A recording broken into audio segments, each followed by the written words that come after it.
Everybody, this is your host, Odd Job Entertainment, and we're going to be playing some 4.0 tonight.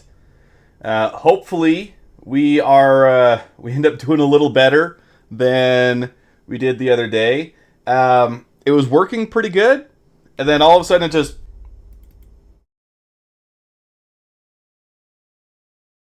Come on. Please recover.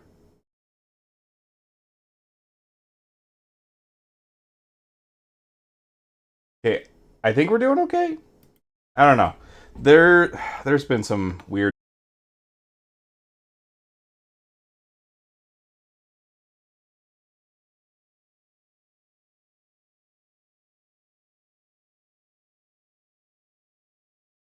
Yeah, OBS is acting like it's...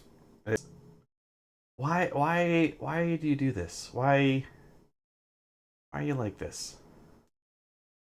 Okay, I'll try adjusting settings a little bit. Um, wonder if there's some kind of update that I should have been doing.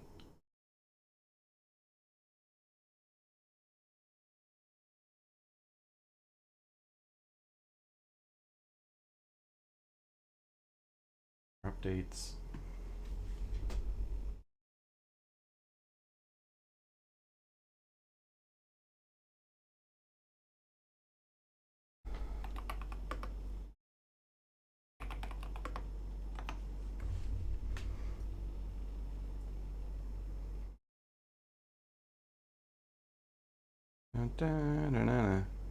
Make sure all your graphics drivers are updated.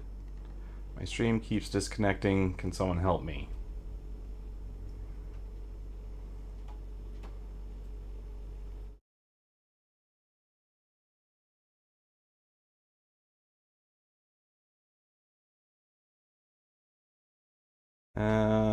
Settings advanced network enabled dynamic bitrate. Okay, I can try that.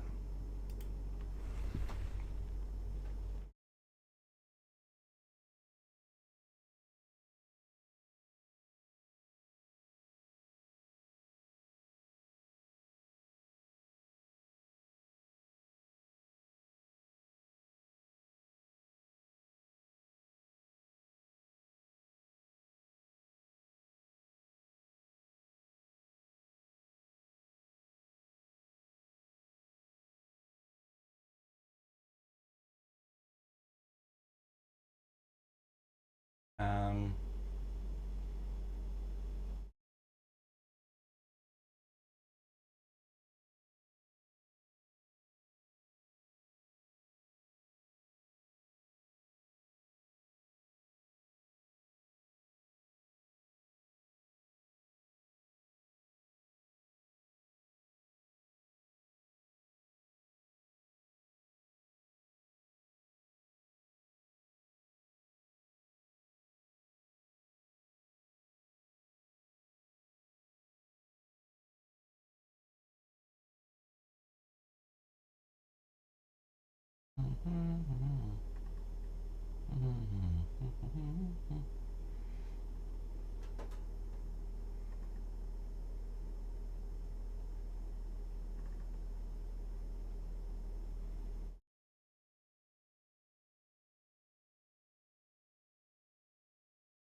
Yeah, this seems to be a pretty weird issue for me. I haven't been able to figure out what is causing it yet.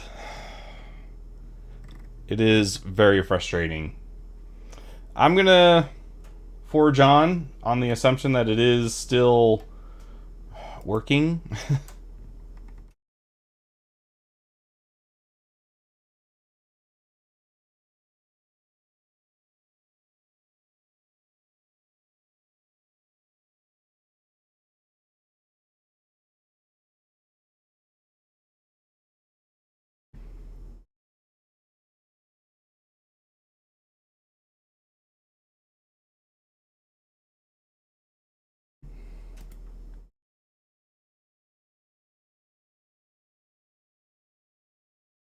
Twitch isn't powerful enough for you. Yeah, that's... I'm sure that's what it is, right? It's never had such quality content be streaming on its service before. Um, well, help me keep an eye on it, Schlag. Uh, OBS keeps freaking out. It's saying that I frames, my dropped frame counter just keeps going up and up and up and up. But it seems from the side that I can see that we're okay. And Restream seems to be getting the information it needs to keep going. So I think I'm alright. I can adjust some more settings, I guess, but yeah,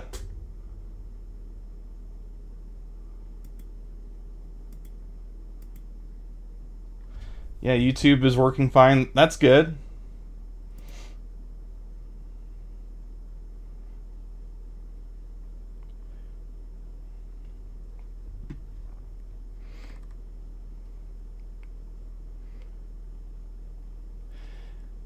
I guess it's possible that there might just be something up with this update of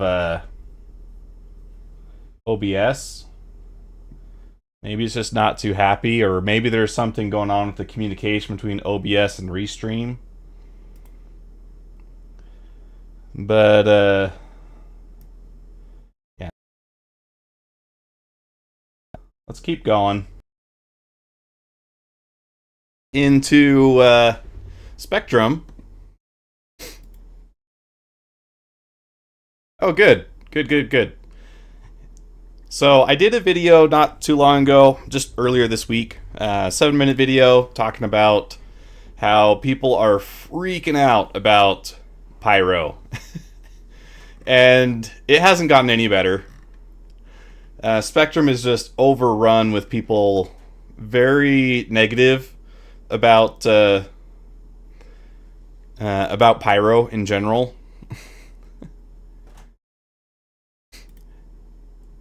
And let's check this out.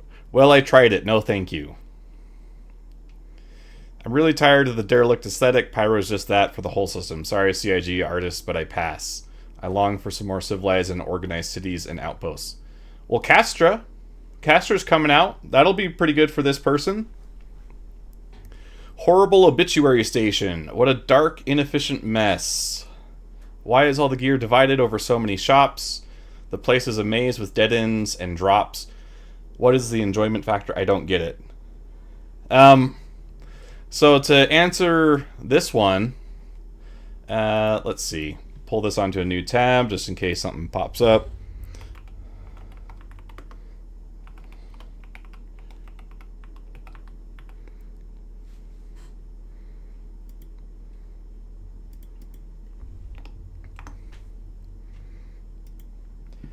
Let's see.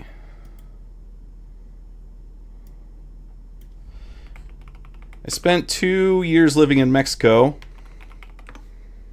and you would see stuff like this all the time. And this is pretty common outside the U.S. and I guess countries in like Europe, like the UK. But here you see a woven bag right next to this kind of this totally different material. I want to find a good example of what I was used to. And you just see like lots and lots of tents just set up selling all kinds of stuff. That's kind of the vibe that they're going for in Pyro with a lot of these shops. It's not necessarily a store or a box store. It's just a collection of people selling stuff, and that's really what they're going for. So that's what Pyro is. Twitch died. That's not good.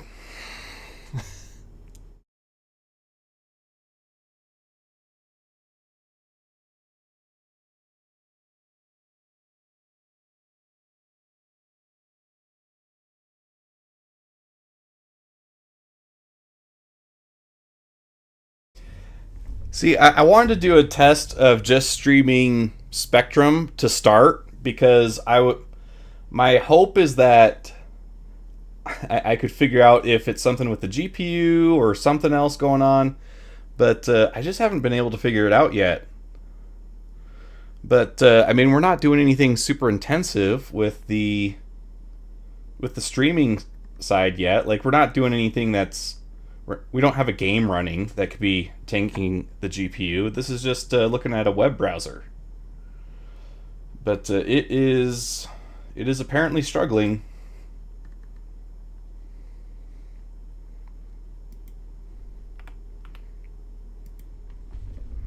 It still says that I'm live on Twitch, though. It is apparently struggling.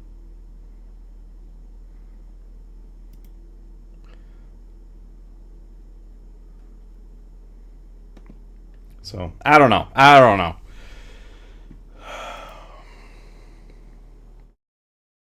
YouTube looks like seems almost like internet getting consistent pauses on YouTube now. You can check my connection.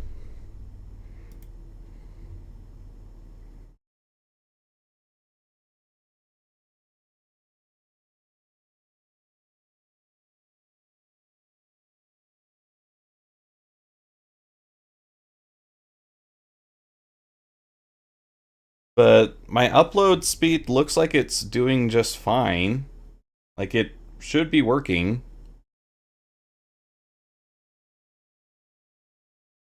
Let's see.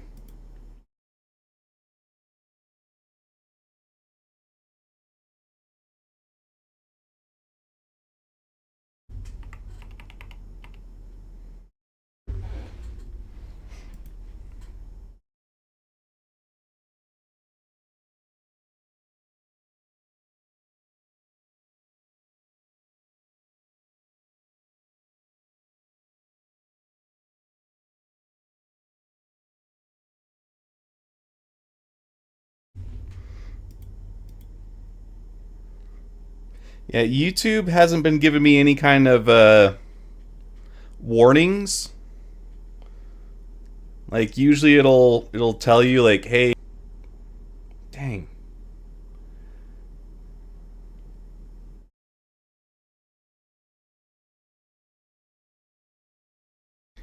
Okay, yeah, it's kind of freaking out now. It's saying no data, error, stream is healthy.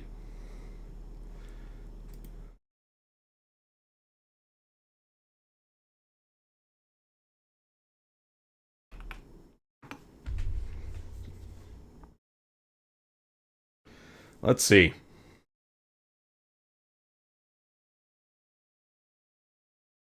I'm gonna start to close and restarting PC OBS. Then I had.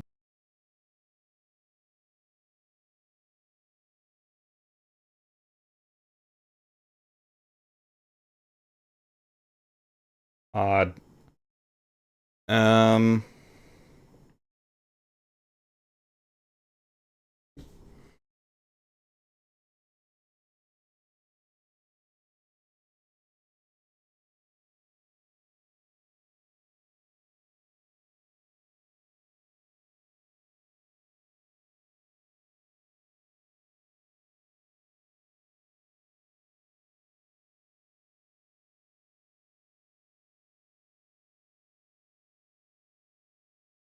Yeah, I'm trying to figure out if it's an issue between either Restream or OBS.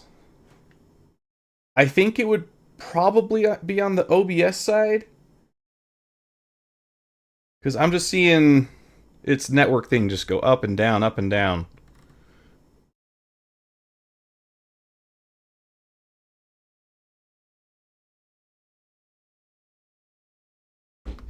I wonder if there's any dependencies that are broken with Restream.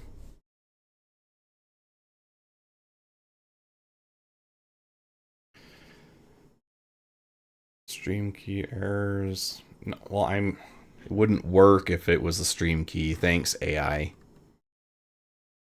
System resource limitations. Yeah, I mean, I could check Task Manager, see what we're doing on memory. Memory looks good.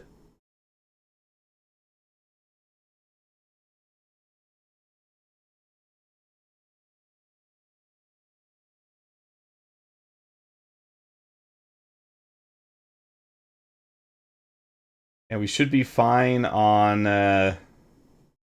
GPU. This is 8%.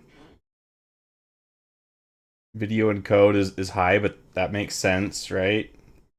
We are sending video, but it's still not max. View current log.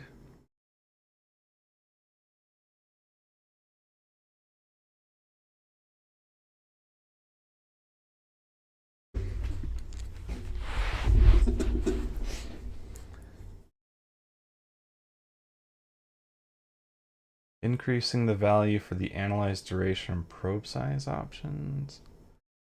Read file. Did not find codec parameters for stream 0.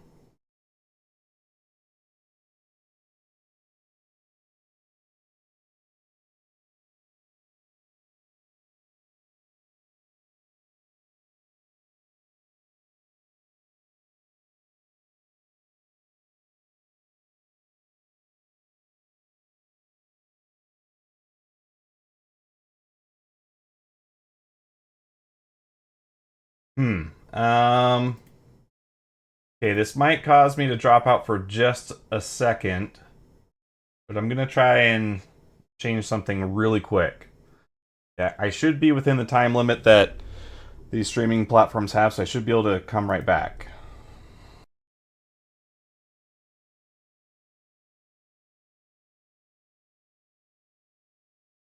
Okay, I just switched the encoder. So I think I'm back. I switched it to be not the NVENC encoder. So I'm trying a totally different encoder. This is the H264. And all of my warnings are gone. So maybe that's what it was. Maybe it was just something going on with that.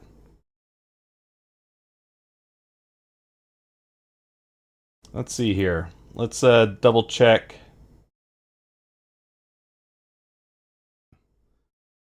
So maybe that's what it was. Maybe it was just something. Okay, yeah. YouTube seems fine.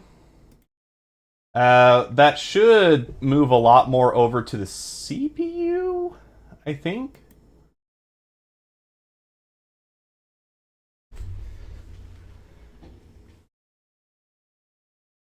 But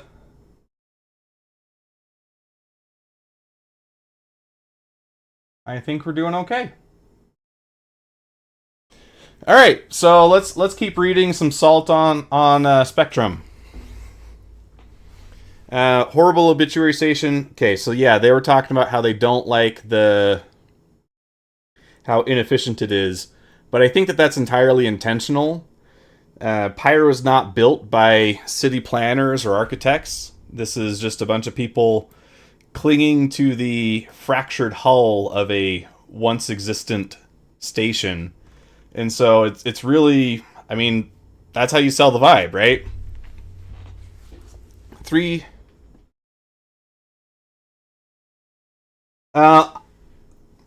Okay, so this is gonna sound a little self-serving. Well, clearly, but YouTube does pay me more after the fact. So the better a stream does on YouTube, I do get more money from that. So if I was trying to pick a platform, I would probably push people to YouTube. But it's whatever is most convenient for the viewers. That's why I'm trying to do it on 3 platforms. I've got Twitch, Rumble, and YouTube all running at the same time. And apparently now it's working successfully, but YouTube does technically pay me more. Tried to get to 2 outposts on Bloom, and both were camped. Avoided one, was shot down by the second. Plenty has been said about the state of things. No point repeating the arguments made, but I don't understand how a reputation system is going to mitigate against this behavior. When a player can only ever rank up rep for a single clan, why worry about attacking players willy-nilly in or above enemy outposts? Will ganking players actually be able to rank up with the adopted clan? So this is something that CIG needs to get right. They do need to get it so that so that reputation works the way that we expect it to.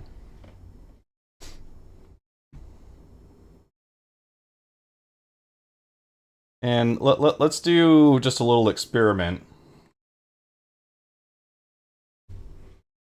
Because I think we can do some quick graphic art to kind of just show how reputation would work. Got my fancy half glove. Where's my pen?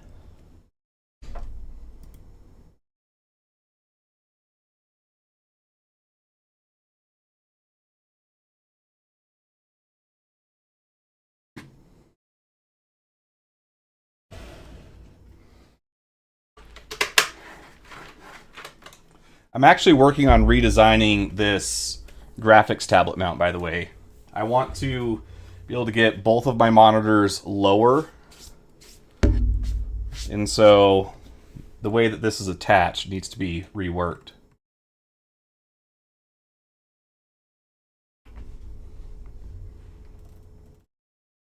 So you have... Oh, that's still too thick.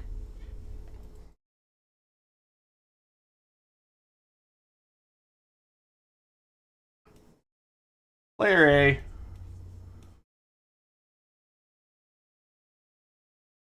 Player B.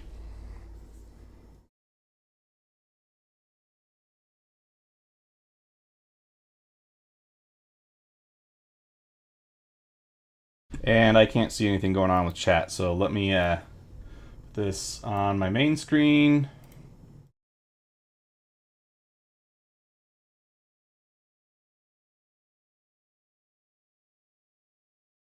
Hey, Yintosh.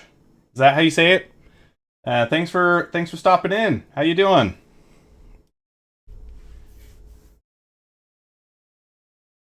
Let's see. We've got player A. They are allied with Rough and Ready. Player B is allied with Citizens for Prosperity. So you have your basically your lawful player and your unlawful player.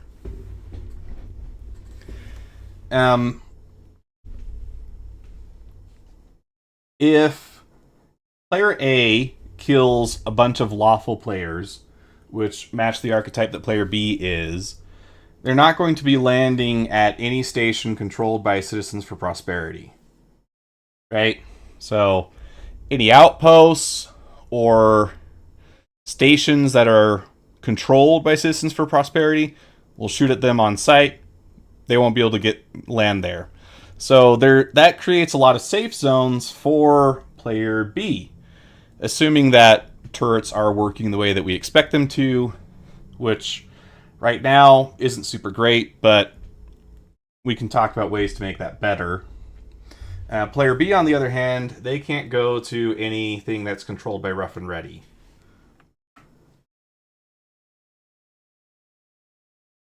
Except maybe they can, because if they're allied with Citizens for Prosperity, they probably haven't pissed off Rough and Ready. They just haven't gained any reputation with them. But anything that is lawful in Pyro is going to be inaccessible to someone allied with one of these gangs, which could also be headhunters or what's the other one? Fire something, right? So that's one example. You can limit the places that a player is allowed to land.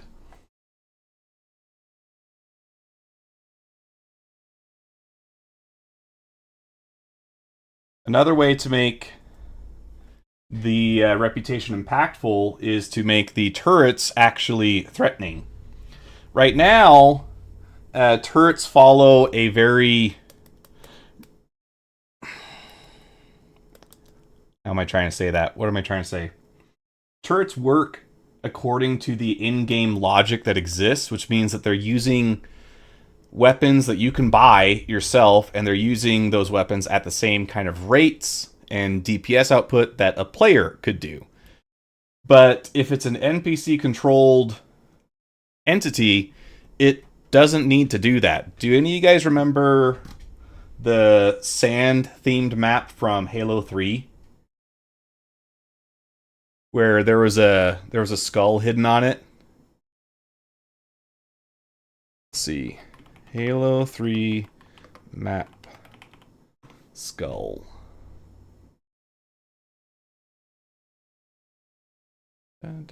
Sand on Sandbox, that's what it was called.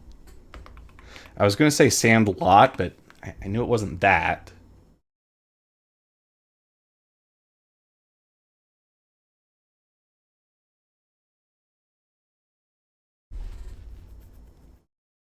Let's pull up this video from Vid and minimum and the run max Gamiac. are... Why does that look weird?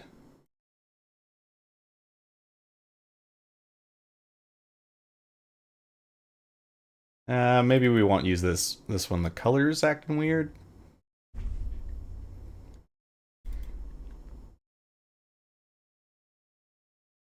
So, must be something with my HDR settings. On the very far end of this map, there is a skull that you would try to get to. And in order to actually get there, you had to essentially build a tunnel or max out the budget on the map to get it so that the AI was not actually able to respond to your presence. And if this thing hit you, it didn't matter if you were in monitor mode, which is the editor mode, or if you were like running around as a player, this thing would one tap you every time. And it had perfect aim.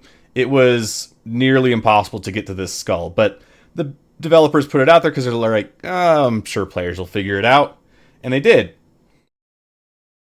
I want to see an example of like the tunnels you would make though, because that was the way that I had always did it. I found that more fun.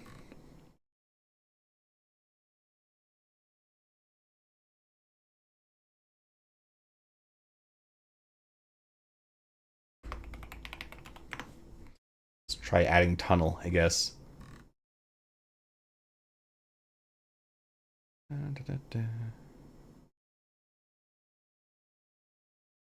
Here we go.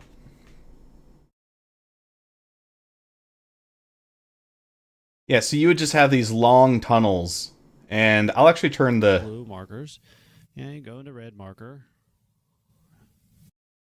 Okay, quick shout out to Arcade Man 10. Thanks for uploading this. This is exactly what I was looking for.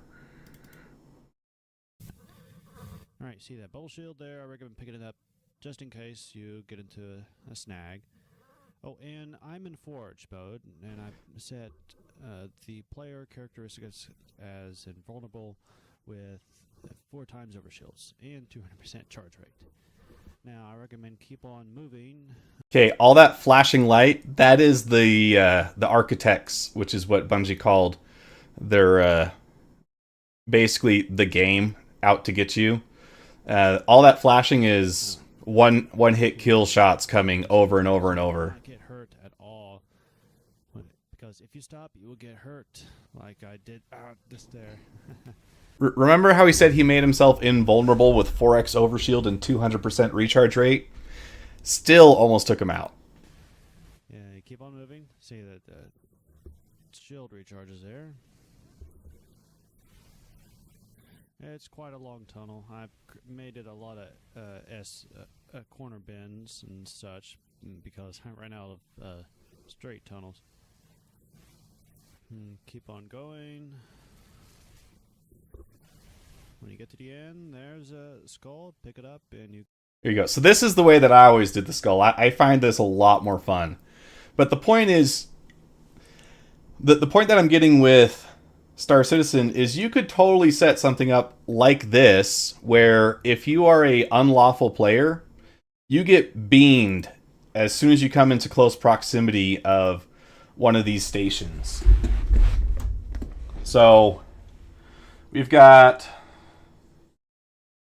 our station.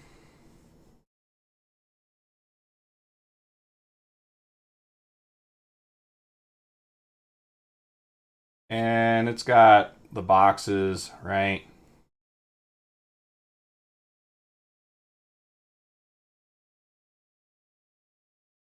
And you have your bad guy player.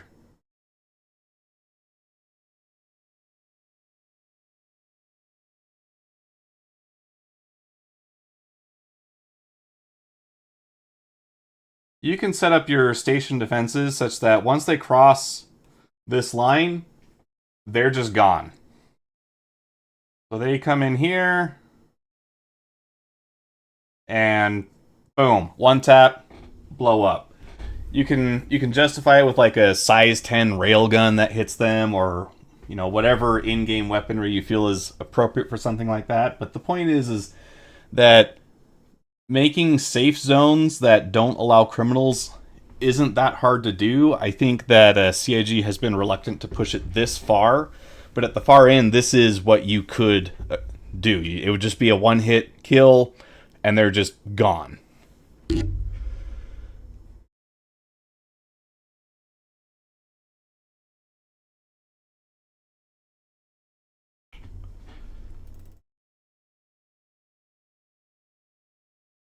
But the other thing that happens is with a proper reputation system in place, let's think about the kinds of details you'd be able to find out about a player.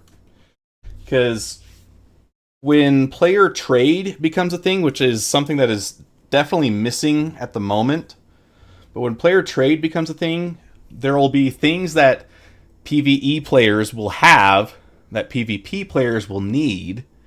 And if you are constantly ganking on PvE players, they're not going to want to sell to you, right? So if you had a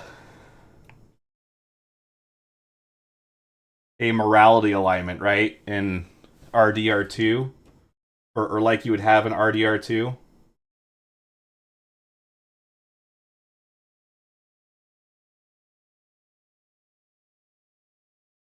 right? You have your good and your bad activities. You start off in the middle at 0, and every time you kill a bad player, that's going to have you moving over to this side, right? Well, if I'm a PvE player and I see that you have this negative affinity, maybe I don't come to that meeting with you. Maybe I don't want to sell to you. Maybe I require someone who has, this level affinity, towards being positive. And you would do that by enlisting with the Bounty Hunter Guild and taking out players like this. And so that means that your pirates are restricted to doing things like the contested zones or other things that allow unlawful players to get the items that they're looking for, but it doesn't. It basically kind of kicks them out of player trade.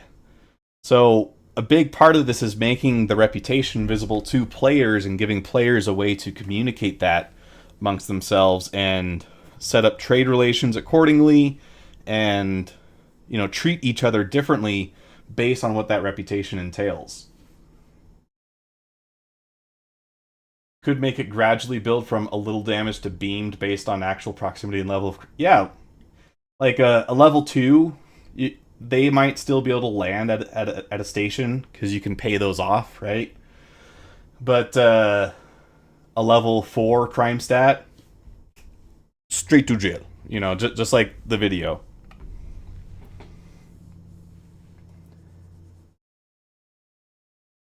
And I'm actually working on a video right now talking about ways to fix Pyro. I don't think it's that complicated of an issue. I also think that it's a bit overblown at the moment for how bad or how game-breaking people seem to think it is.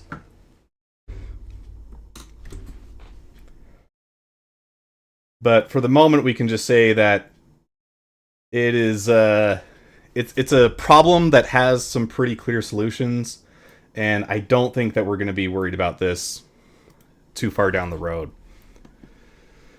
This player, I thought, had some interesting points. They're saying a lesson from ED for Star Citizen. With Odyssey expansion, FDev decided to introduce something new to the game and released a long-awaited feature, Space Legs. So Odyssey is when you could step out of your ship, and they had this kind of FPS mode where you could walk around planets and shoot at each other. It had a very rough launch, and as they point out, to this day, it's still not very popular. But I think that the reasons that they attribute to the lack of success are a bit misguided. They say people back to space game pay absolutely stupid money to own spaceships to have their own personal adventure in space.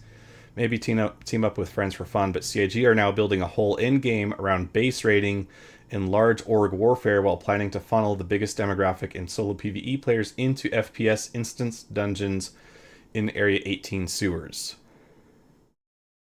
Odyssey failed because the mechanics were broken in a lot of ways. The FPS didn't feel good for being an FPS mode, and there's a lot more problems than just the fact that it was an FPS mode in a space game. Because I don't think that anyone playing Star Citizen is opposed to the idea of being able to walk around, because that's what our favorite characters do, right? I mean, what draws me to Star Citizen is the idea that I could live out like Han Solo or Luke Skywalker and be my favorite characters from Star Wars. And that's going to involve a lot of FPS content. The problem is, if it's bad content, then it's not going to be the kind of stuff we're looking for.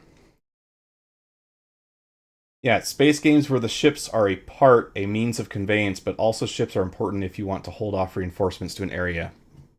Yep. And so people aren't leaving ED because it allows you to walk around or it has FPS. The mode itself was broken in a lot of fundamental ways that didn't allow it to flourish. I think Star Citizen has gone a very different route to add its FPS content, and I'm thinking that it will probably prove more successful because it's built from the ground up to have FPS as part of its DNA. Elite Dangerous was kind of shoving it in after the fact. You started off, you couldn't be outside your ship. Now you can, and it's suffering because it didn't have that foundation to start with. We'll skip this part. I want to see what the new Luminalia stuff is. Today is day 6, if you've been keeping track. Wait, no, it's day 7. Have I not been keeping track? I think I've already got this one.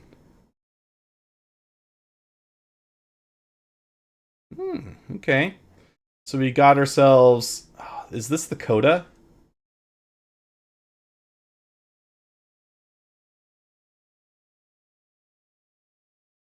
I think what you're saying, Schlag, is probably a much bigger contributor to why ED is suffering at the moment.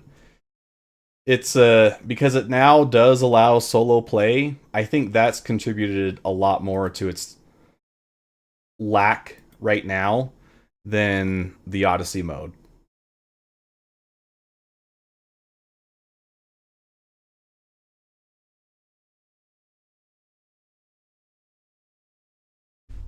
If you're making a MMO, you have to have players interacting with each other, or it gets boring. what's the point of having a massively multiplayer online game when you never run into other people?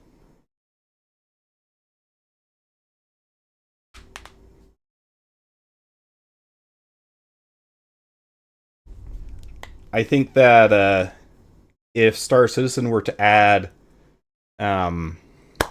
PvE servers, I think that would probably cause it to take a big hit too.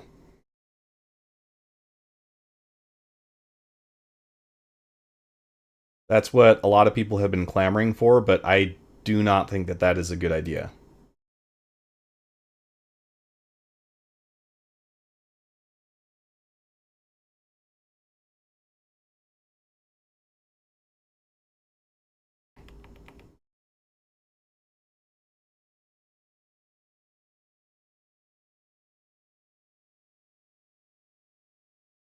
Okay, YouTube is telling me that the bitrate is low. It was at 2500. So I just kicked that up to 5000. I'm going to see if that gets that warning to go away.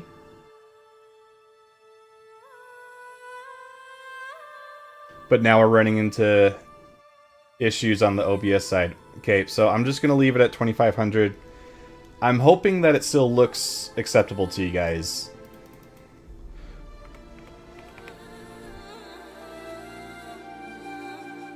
Set that back to 2500.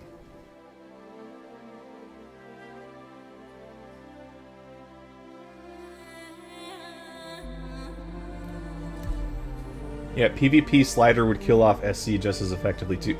Because it's the same thing, right? If PvP is optional, then it doesn't exist in the grand scheme of things. Like, you have to force PvP a little bit, or most people are just going to choose not to do it, because why would you take on that risk when you can just as easily skip it? But then, interestingly enough, the psychology of people is then when you're playing a game that has no risk, you stop playing because it's not fun. So even if it sounds like it gives you an advantage, which it does, what it eventually does is it kills the game for you.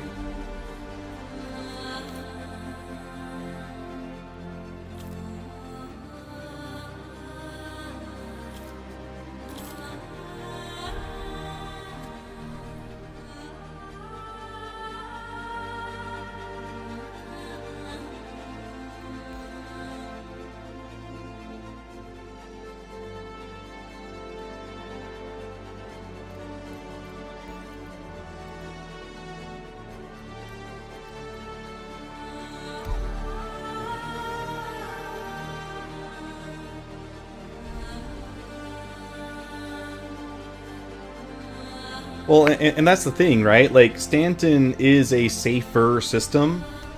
It's not it's not the safest like Terra would be, but if you are pulling all of your PvP focused players to this second system, as long as you have a way to kind of keep them there, all the other systems are going to be safer by default. And since there is a dedicated area that you can point to and say, if you want PvP, you go to Pyro, then that frees the devs up to say that, okay, well, we're going to increase the security in Stanton. A lot of stuff like what we were talking about with the Architect Towers, you know, things that would just instantly kill hostile players when they come into close proximity of a station, you can do stuff because you can do that kind of thing because you can just say you're a PvP player, you are hostile, and you are in a secure area, you shouldn't be here. So Stanton has the potential to be a lot safer than it is already because Pyro exists. Yeah, going on? Does that come across? There's like some weird artifacting with my storage kiosk.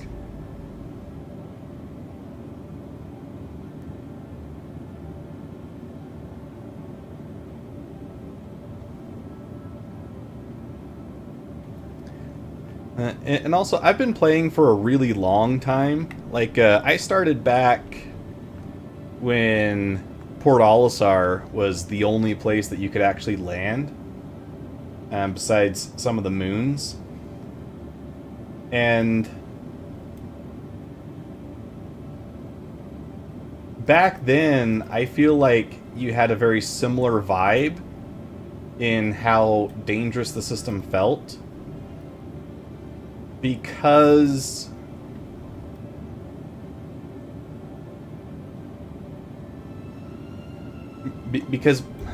the law system didn't exist back then, right? So just as Stanton got safer when the law system was introduced, now there was penalties for unlawful actions. There was a time when it didn't exist, and it felt similar to how Pyro is now. To the ASOP Vehicle Retrieval System. Please visit us again. Goodbye. And I want to go rent me a ship.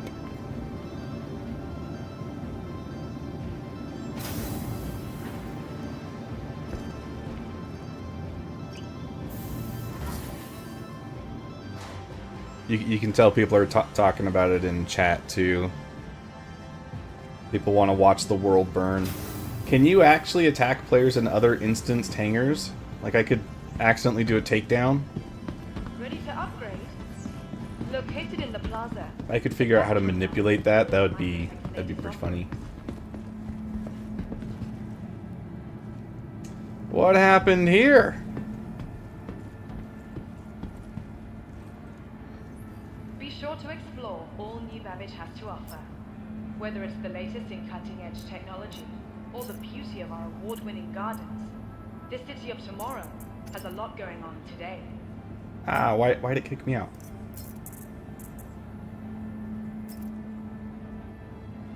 Ah, stop doing that.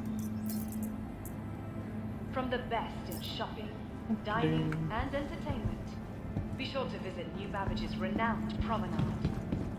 Let's just, stow that.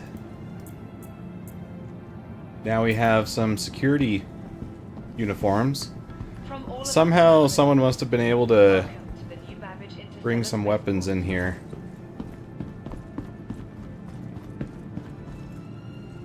Oh yeah. Hey Wills, how you doing?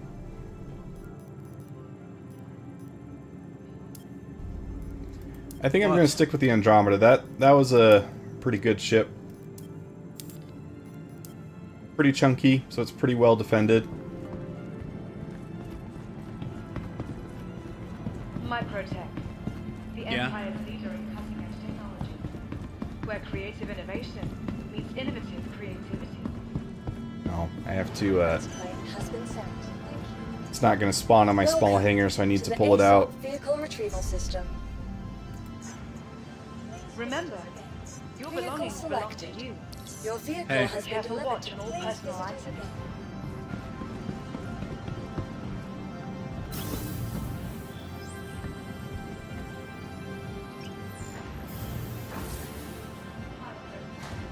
The Empire.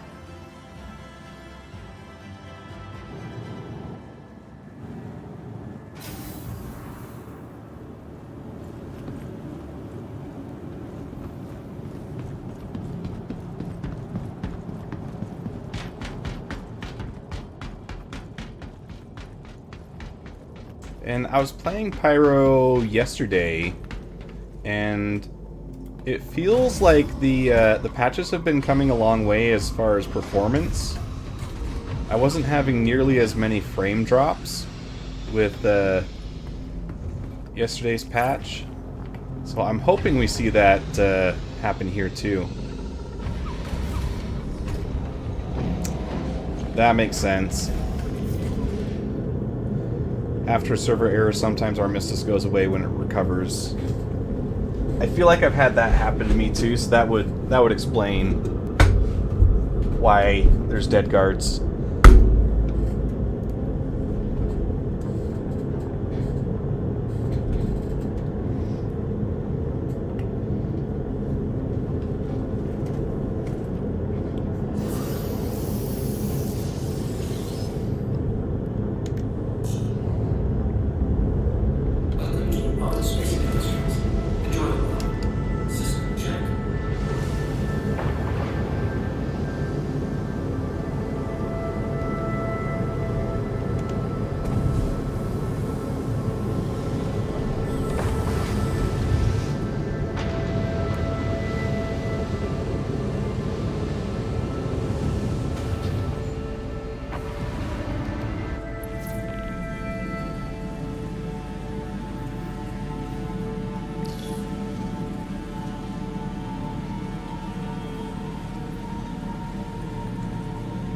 just reminded myself that I need to,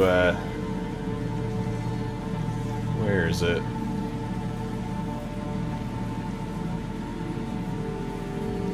Where's the... They added a setting where you... Here it is. You can set it so that the lights are by default on, but I don't actually like it. It makes it strange.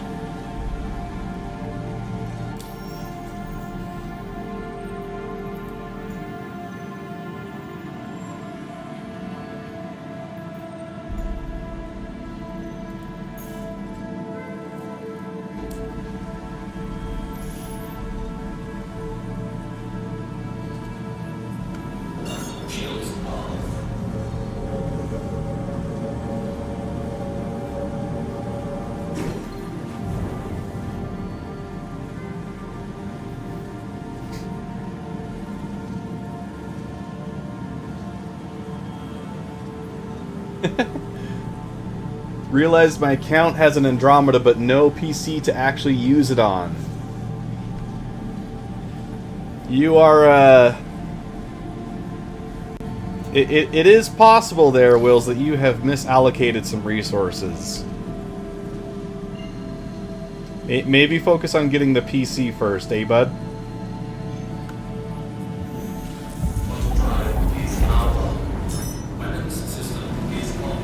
But also, don't build a PC just to play Star Citizen. That would be a... that would also be a misallocation of resources, because that would have you buying a 9800X 3D, which is good.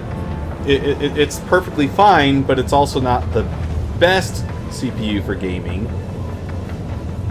It looked aesthetically nice.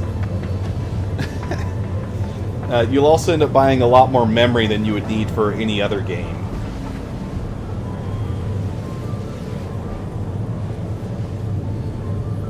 I'm just looking for a laptop for gaming in general. Laptops have come a long ways. I remember when I was in high school or middle school, like, gaming laptops were something that seemed cool in concept, but usually meant that they just weren't going to be very good. But there's a lot of really solid gaming laptop options nowadays where I think anyone would be pretty happy to have them.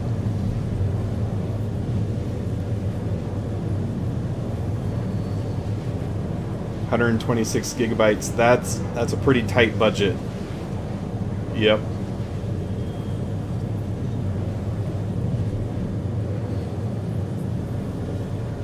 I was talking to a buddy the other day. Let me check this. I couldn't remember if I did 64 or 128 gigs of RAM. But it would be funny if it was 128, because that would mean that I've got more RAM than you do hard drive. You know, not to just be flexing on you, right? But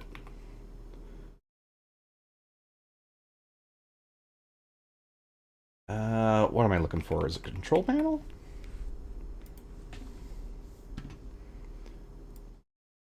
Not putting it up there.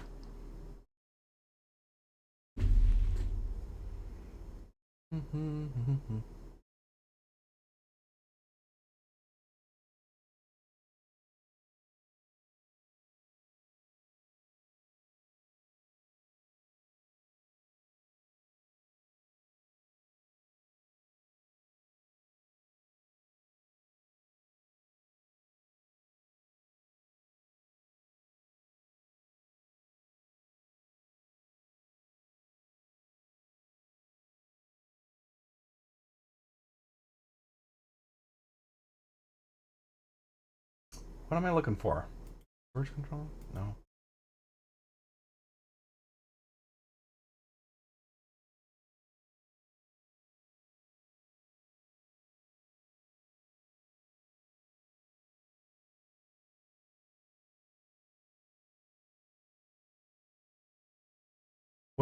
What's the setting where you can just see what hardware you have installed, like the CPU, the GPU, and the memory? Oh, I guess since I already have Task Manager open, it says it here, huh? 64. Okay.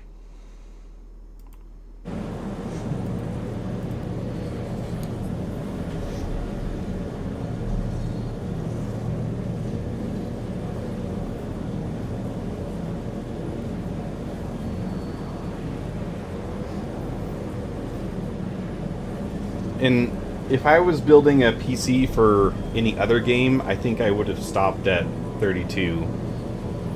Like, it helps Star Citizen and some of the engineering applications that I use my PC for, but I think most people would be just fine with 32 unless they play Star Citizen.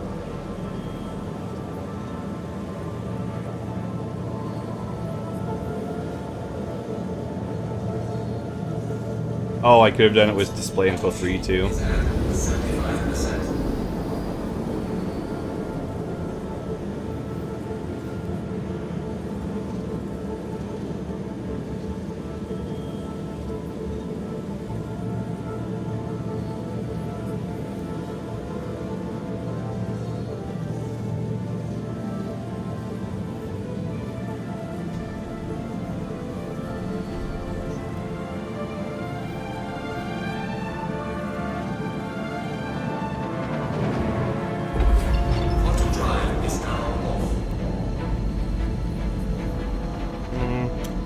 Okay, they added a new feature where you can see your frame timer.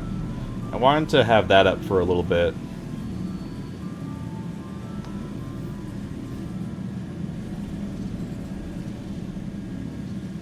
Oh geez, oh geez.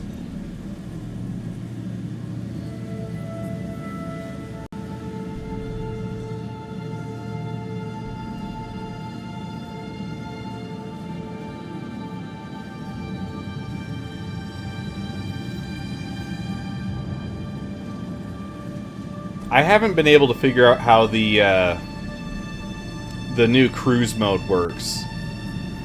I keep nearly killing myself.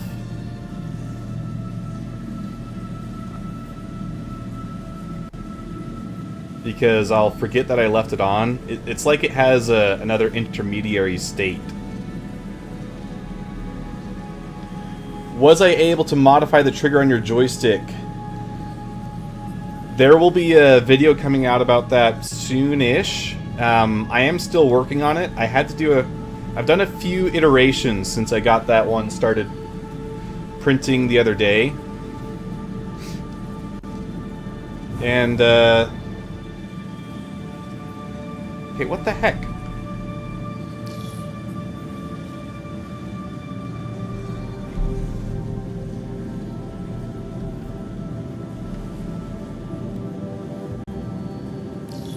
See, it's like it's stuck going forward. Let me turn the ship around.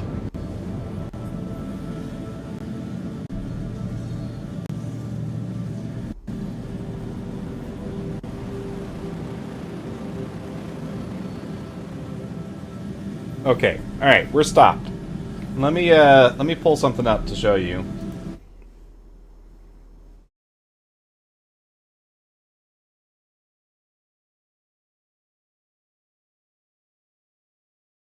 So here is the current status of the trigger mod.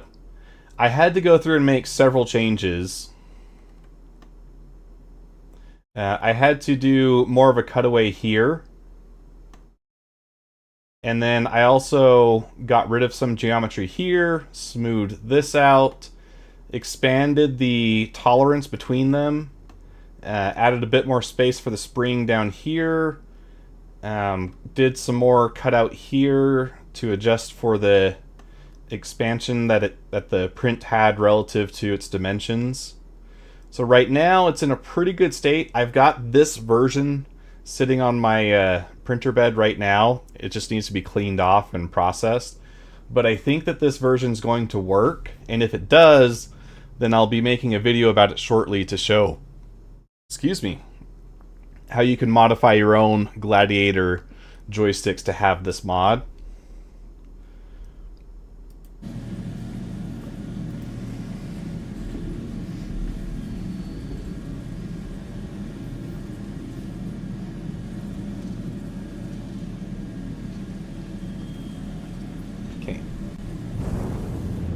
Alright, so it looks like I successfully turned cruise control off now.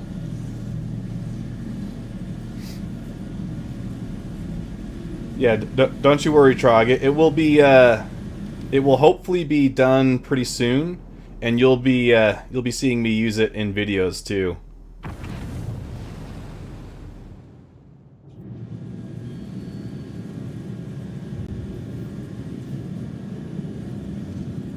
The problem is, Wills, is it's not if pretty I play, because right now you're not playing.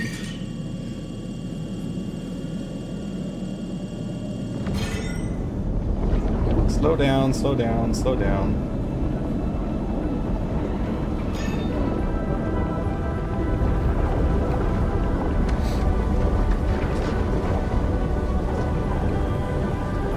Entering jump tunnel. We got quite a few people here. Yeah, there you go. If pretty, I buy. Look at this. We've got 2 ships ahead of us.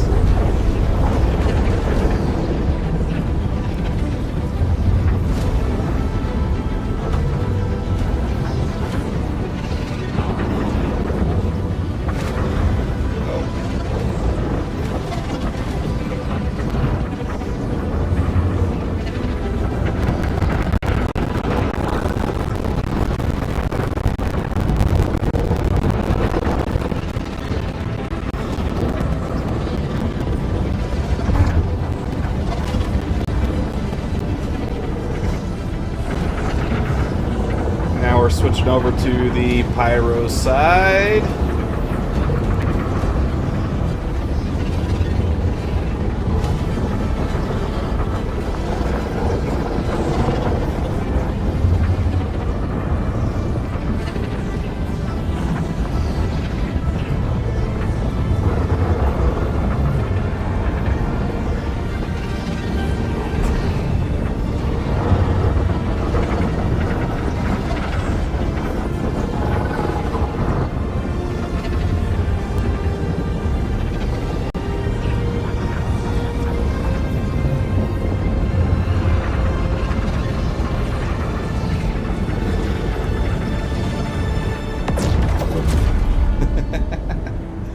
That is so much fun.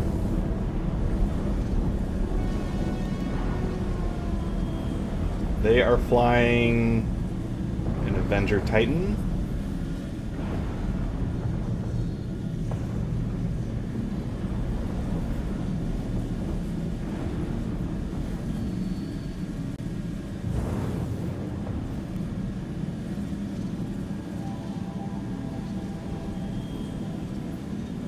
It is a lot of fun, Wills. It is so much fun.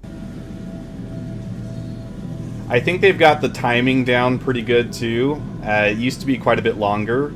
I don't think I'm bothered by the current length. If it was 3 minutes plus, I think that it would get old fairly quick. But it's only like a minute and a half right now.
Alright, cool. Looks like they fixed whatever was causing the hangars to disappear.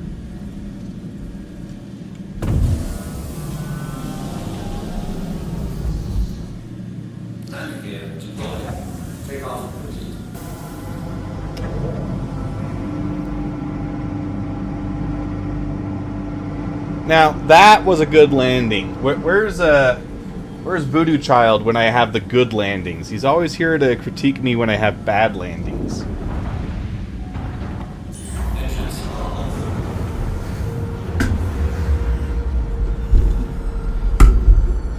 I did not go full force into the hangar this time. I was a good boy. Oh, shoot, I was gonna refuel. I just got out of the seat. Now I got to get back in the seat.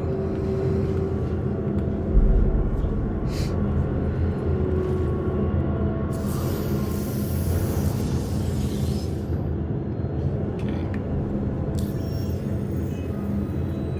Landing. Here we go. Fill that.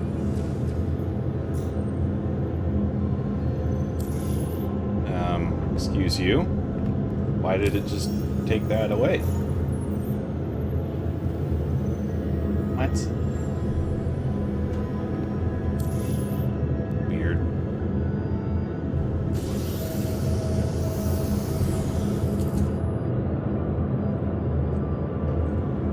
So, the reason why I've got the frame graph up, I wanted to see what kinds of things cause that main thread to spike. So we're just going to kind of keep an eye on it as we're playing. Right now, you can see that the main thread is one of the biggest contributor to lower frames. My understanding is you can take that number, divide it from 1000. That tells you basically what the max frame rate is based on that value.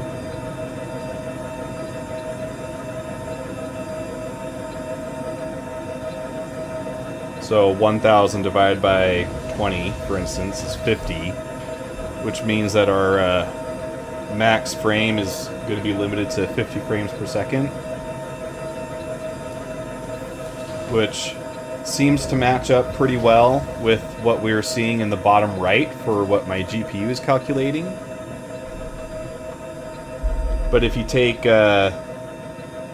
1000 divided by 7 for the render thread, we're getting 142. So when we're talking about optimizing the game, that's a lot of what we're talking about, is getting that main thread limitation down. Right now the render thread is basically taken care of. A lot of the work that they've done with Vulkan and with various GPU optimizations have already brought that down to a point where it's really not an issue. It's the main thread that's still causing us problems. And for some reason it teleported me. That was weird. Game didn't like that. You saw a lot of frame hitching there, and the main thread shot way up. And my understanding is that things like physics calculations, changing environment, so I think object container streaming also plays into that. Sniffles or something more serious. Getting the right treatment has never been easier. Thanks to advanced digital. Welcome to MediUnit. How may I help you? Let's transfer our imprint here.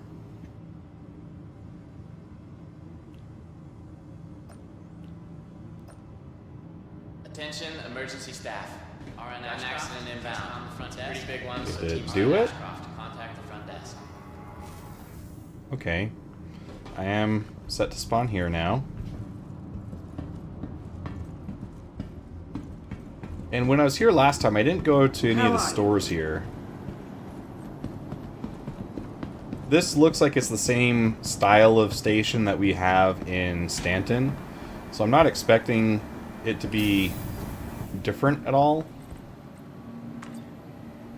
But I do want to check the inventory from, you know, a player perspective. You come into Pyro for the first time, you're kitting up here. What do you have access to?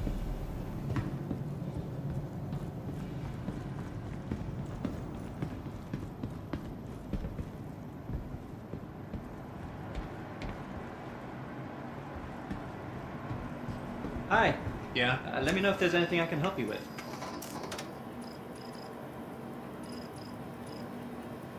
We can do the orc set. What you see is... ADP. Hi, welcome to the store. What? Hi, thanks for coming in. Karna rifle. Got some new inventory in. Custodian. Definitely worth taking a look.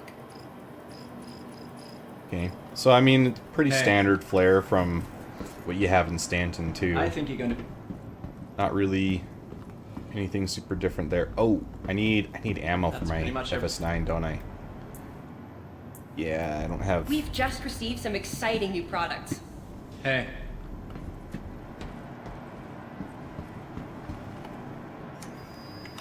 Hi, welcome to the store.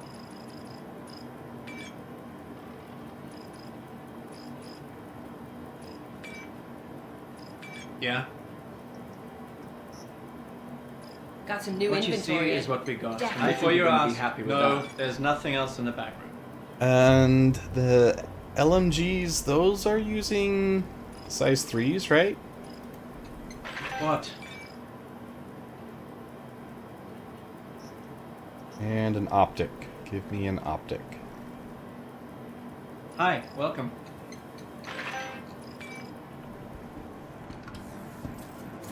What?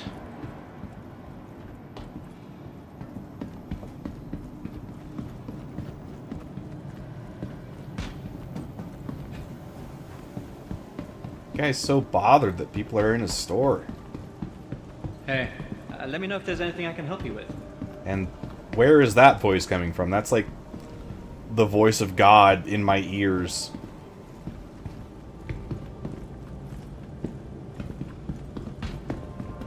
Yeah?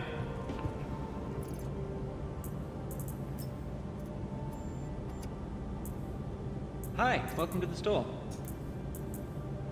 Good purchase. Hey. Okay, I guess the LMG uses a size 2, and I don't think they sold those. Hi, welcome. Okay, let's get away from this guy. His voice is freaking me out. He's in my head. I can't escape.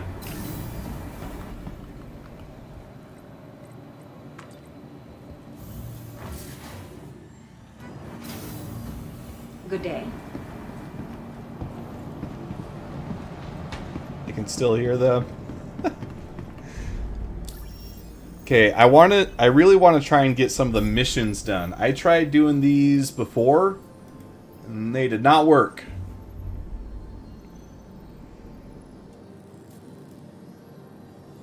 This sounds right up my alley. Let's give this one a shot.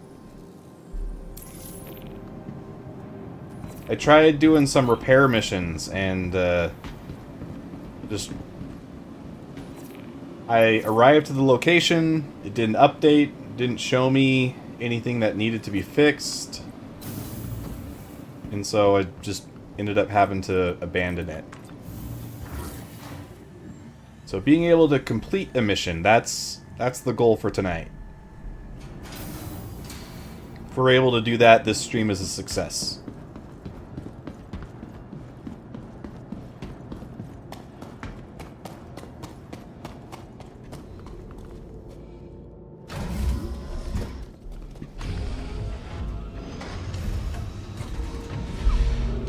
And it's absolutely not lost on me that when I say stuff like that, it's something that would be, you know, not even a consideration in other games, but in Star Citizen it's like, yeah, I mean, it'd be nice to actually be able to play the game tonight.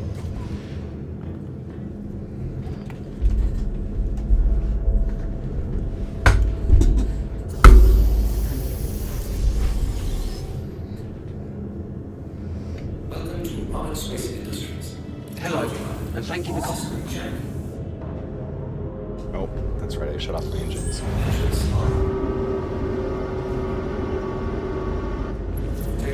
I just made a mistake. I wonder if anybody caught it. I did not set my route before requesting to leave the hangar.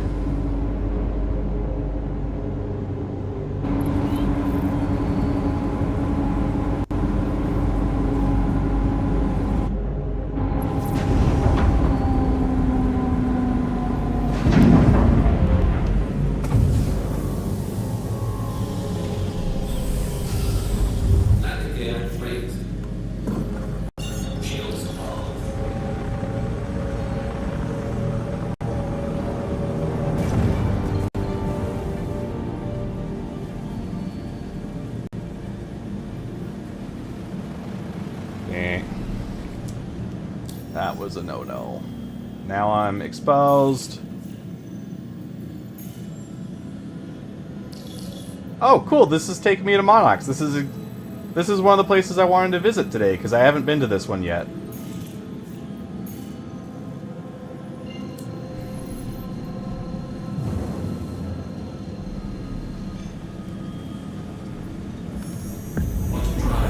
Love how if this were reality, doing that for sure would get you banned from a hypothetical space station.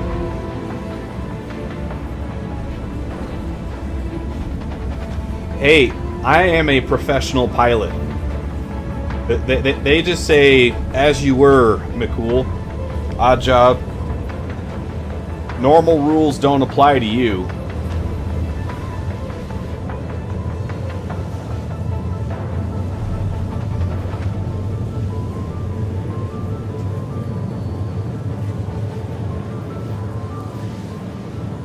This is kind of wild. We've got Wills who's watching us on Twitch, and I know we've got Schlag and Trog, I think, watching on YouTube.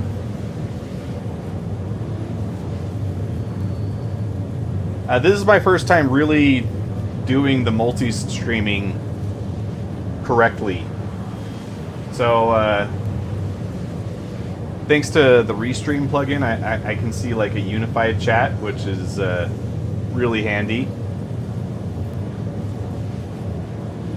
Ah, Wills is pulling double duty. That is a true fan right there. He's on YouTube and Twitch.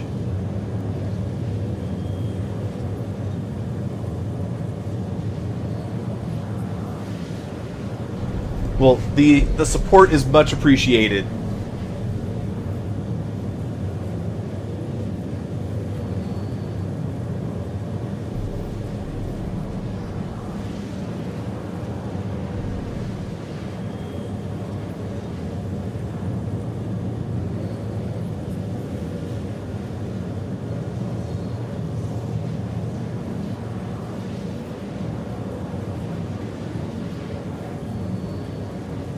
Yes.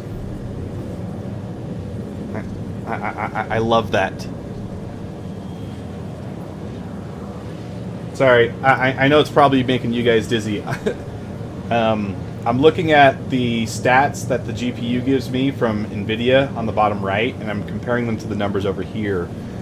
I don't know what that green GPU number is doing. It doesn't seem to match up with the actual FPS. Is my FPS is 28-ish, and the GPU is showing 36 over there in the green numbers. So I don't think it's a frame timer.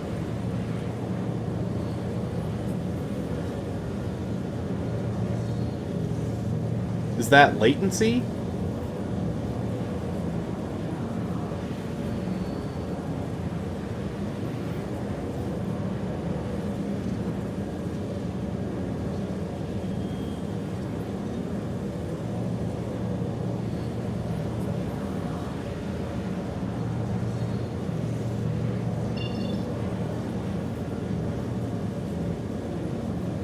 Okay. Takeoff initiated. Auto drive is now off. What?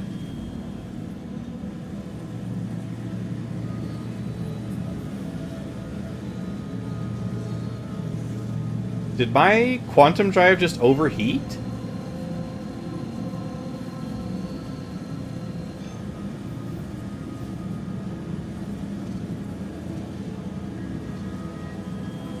I don't think I got interdicted. There's no ships on my radar.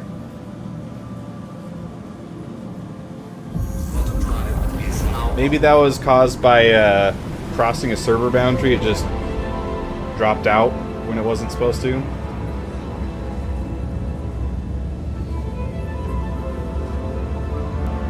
Imagine frying the quantum drive. Man, with the distances in Pyro, if your quantum drive just pooped out halfway between a planet, you'd be screwed.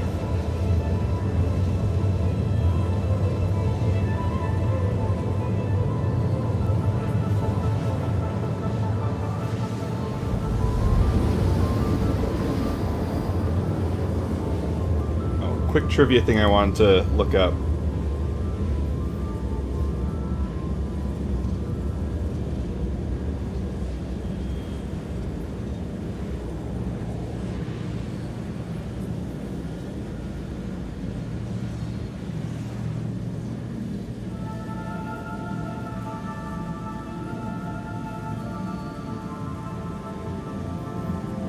So I think where Monox gets its name is due to the fact that it's primarily carbon monoxide, right? So this has plant life here, but people can't breathe.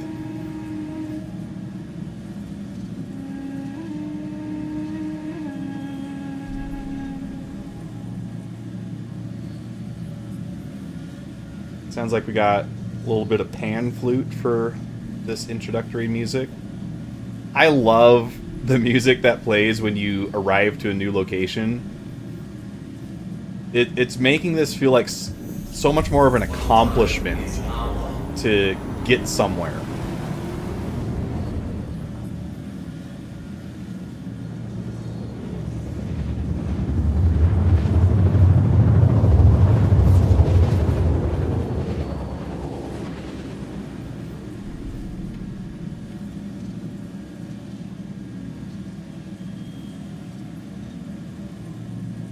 Bottom drive is now off.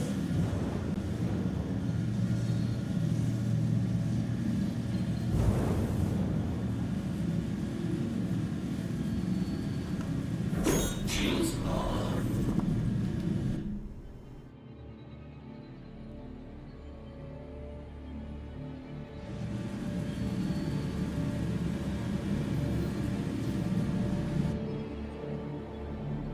Huh. I think, are you guys seeing how the, main thread jumps up when I go into first person?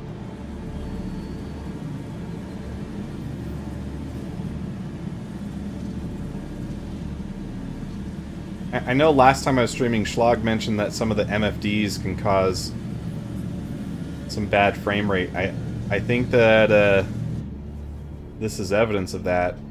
Go to third person, frames get better.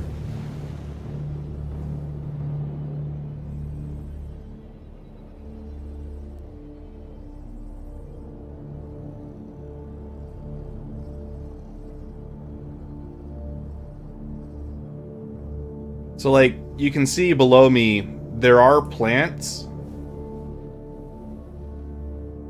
Here, I want to get a little lower.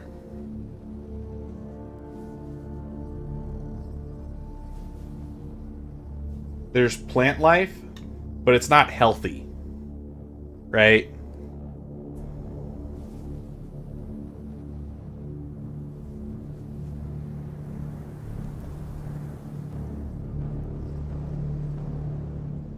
So, I was doing some research. Plants can metabolize carbon monoxide, which again is how Monox gets its name.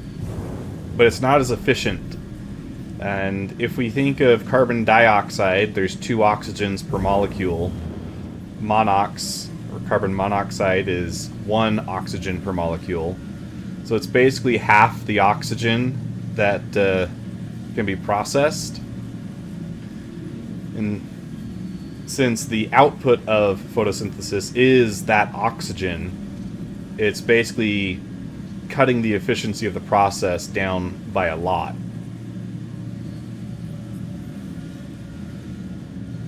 So in theory, you can have a plant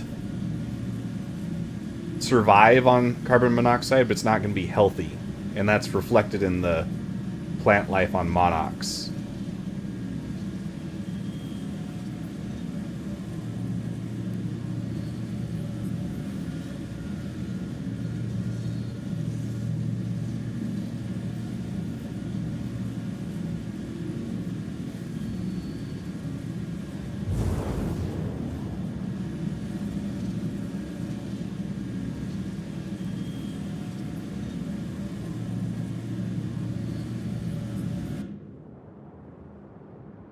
This is a very bizarre landscape, isn't it?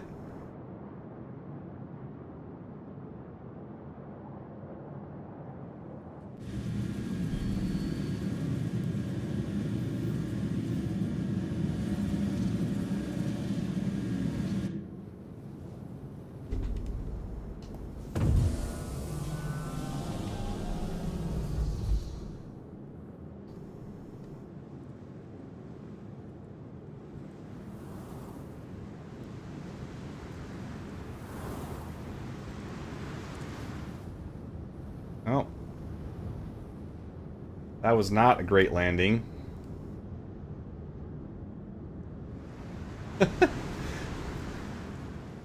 From the people in this outpost, their perspective is this guy just screwed up the landing and now he's adjusting himself. They probably know that I'm here to kill them, right? Like, they know that they're doing something illegal and that the Citizens for Prosperity are not thrilled with their presence here. So this is like, you know a hitman's coming after you, and you just watched him screw up his parallel parking job. I'm not exactly giving off vibes of competency here.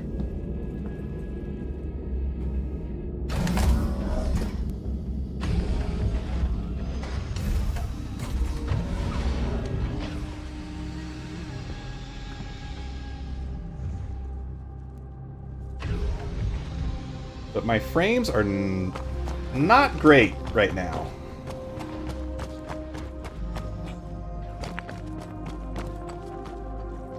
This is not ideal combat scenario.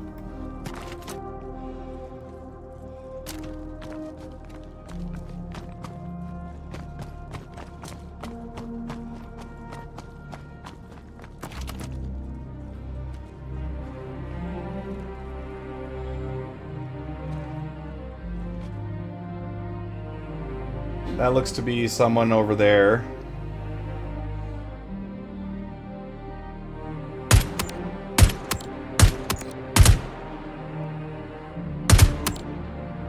Die.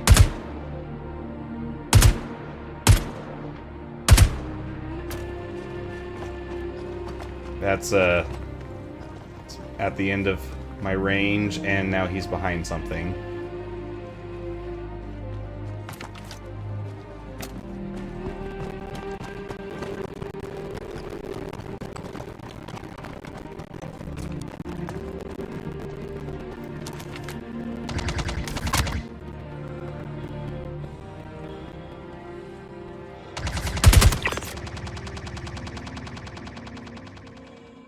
Okay, so that's one down.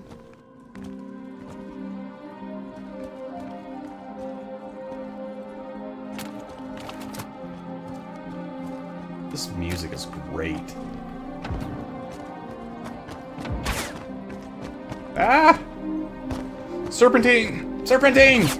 Oh my gosh, that one was close!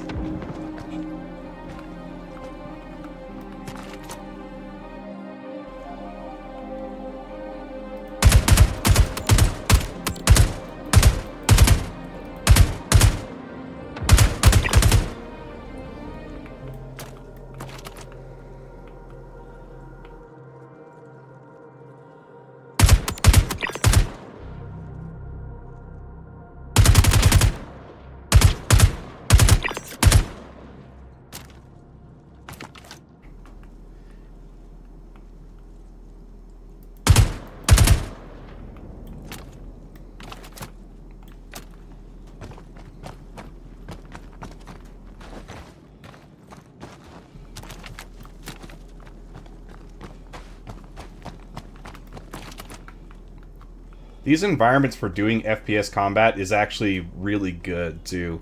It's so much more dynamic than the bunkers we've been playing in for so long.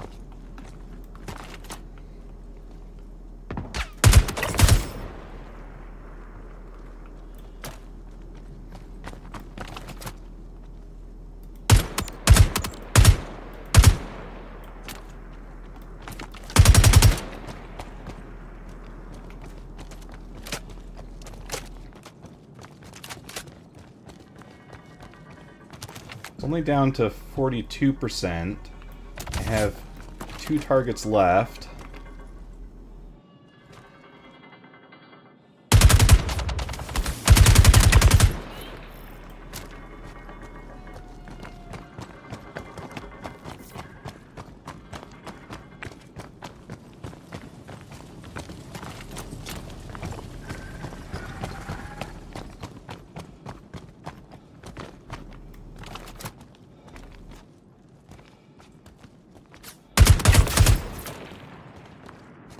There we go.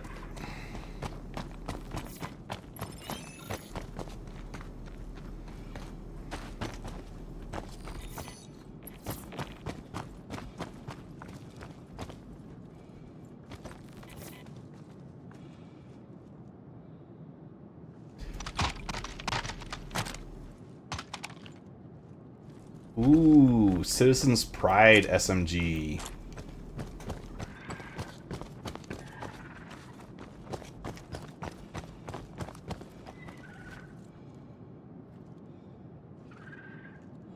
Come on.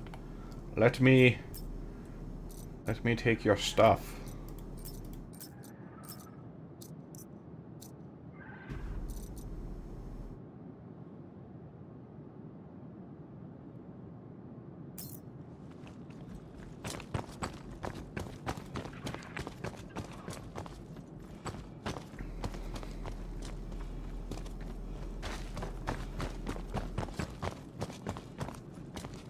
Wonder what happened there.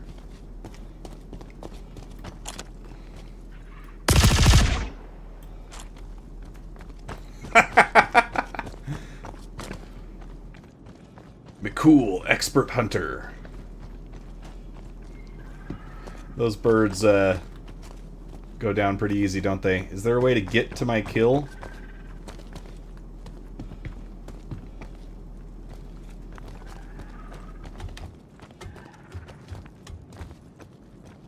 Yeah, these NPCs were helmetless, weren't they? That's not fair. Okay, there. I knocked it down.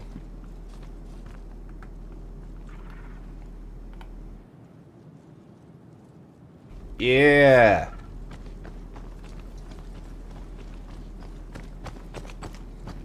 This guy too. No helmet.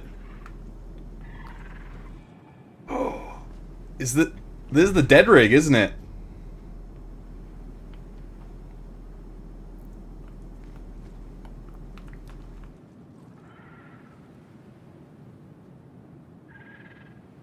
Oh, come on.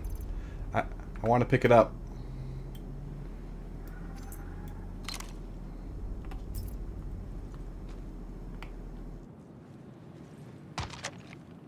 Yeah, it is. This is sick. Yeah, that's true. I snuck up on them because they were just ready to go into that long nap. At least I gave them some excitement before they died. Okay, that's just a P4.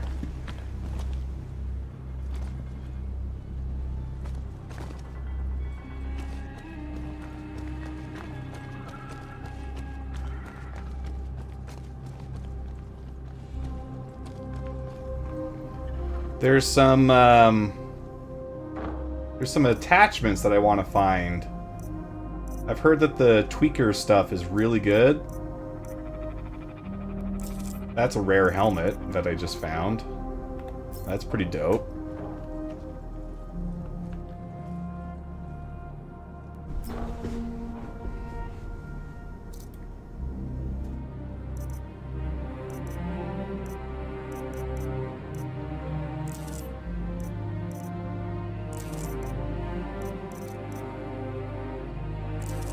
Just found some Aphorite. That's pretty... And some Dolovine. Don't mind if I do.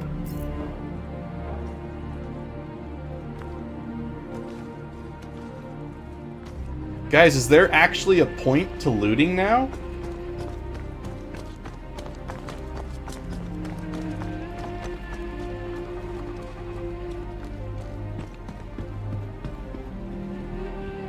Like, the mission payout was 26k, right? But that Aphrite and Dolovine, that just kicked it up.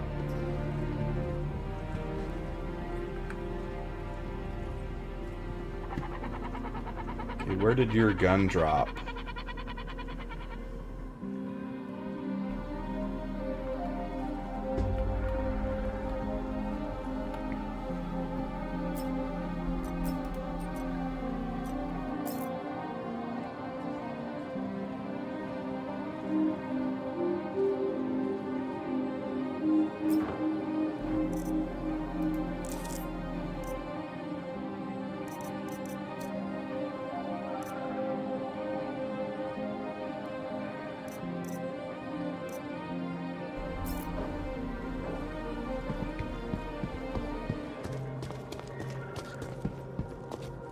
The new hand mining meta is to actually just go loot mercenary missions.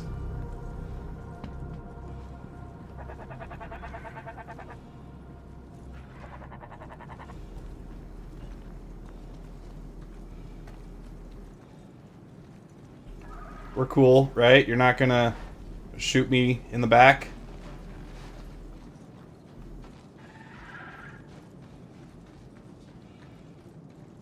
You know what? It's better not to risk it.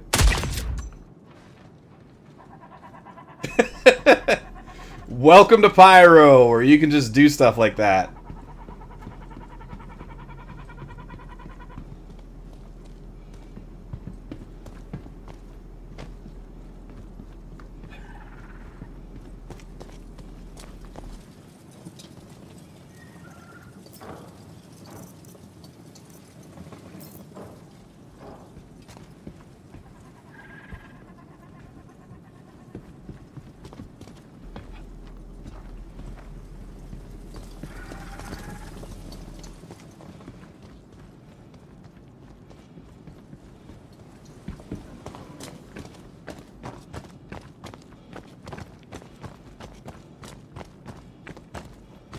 Oh boy, these frames are a bit rough. This is not nearly as good as it was when I played the other day. Let me get back to my ship. I'm gonna have to take a bio break for a second.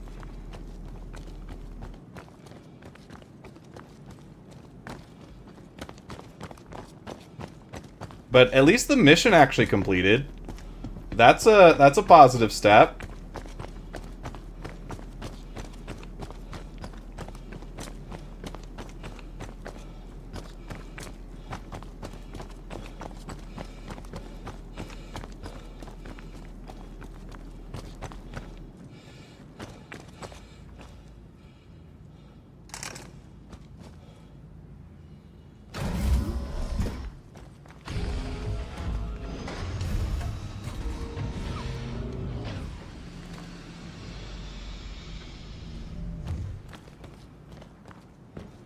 Alright, Schlag, you're our resident expert. Before I take off from Monox, or before I leave this planetary area, is there anything else I should check out?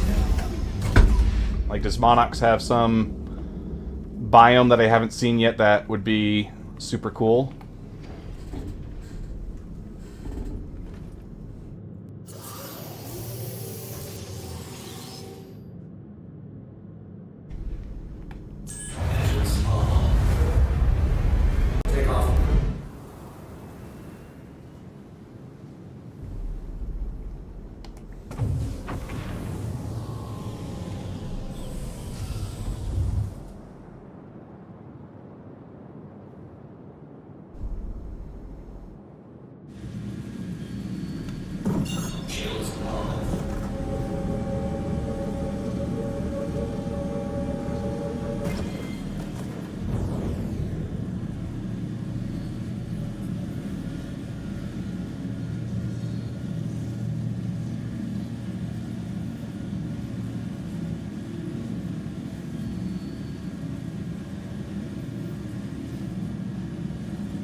was odd.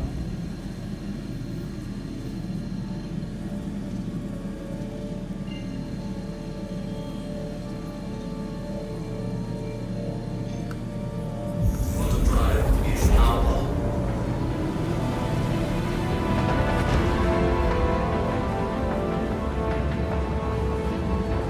Alright, that'll have me safe. I will be back in just a minute.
All right.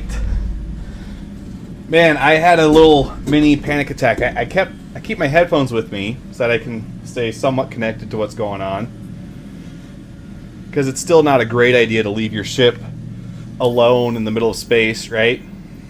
And the audio for my headphones cut out. And I'm all of a sudden freaking out like, oh my gosh, did I just crash? Or did something happen?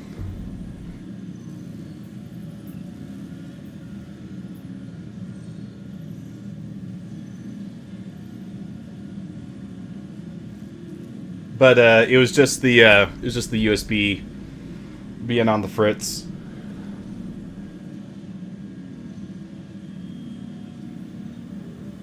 We need a package picked up from blank. Sure.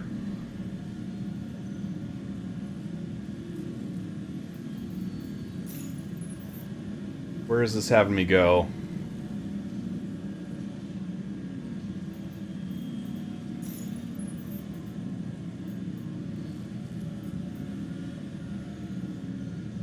Deliver 12 SCU. Collect processed food from location. Let me just find location. Oh shoot! I can't find it in the map. Darn it. Whatever will I do?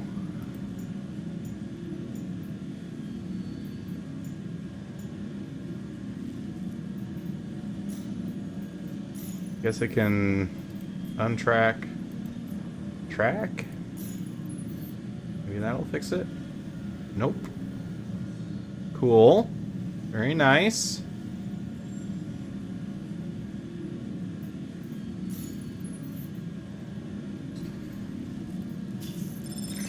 Cool.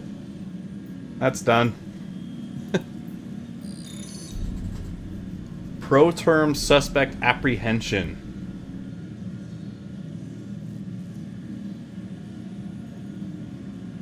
Oh, okay. That's a player. That's why it's paying so much, right? I'm not looking to get that involved in PvP just yet.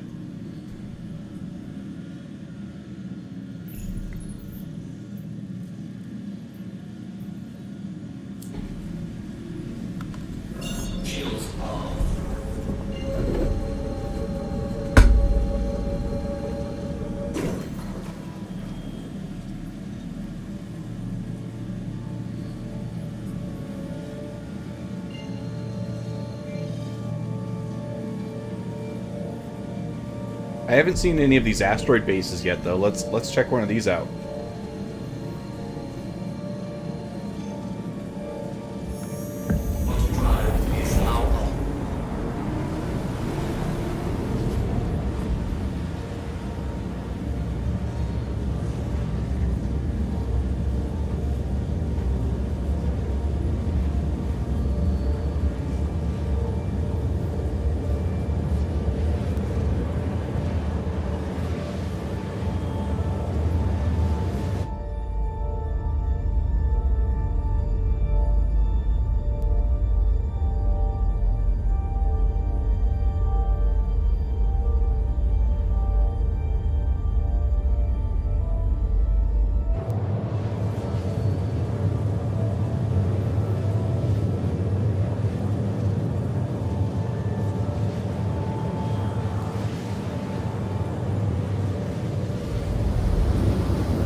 Looks like we picked up another couple viewers on Twitch. Welcome. Auto drive is now off.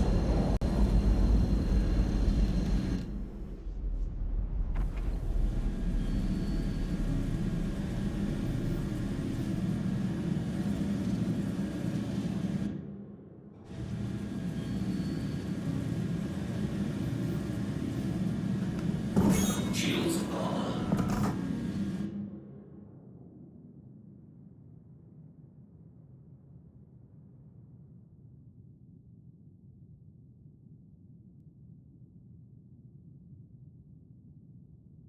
You know, we've had Nebulae in Stanton for a while, but they've stuck to the blue and green color palettes and yellow. It's really cool to see these vibrant magentas and oranges, reds. Like, it's definitely contributing to some of the ideas that this is just red Stanton. But at least it's pretty.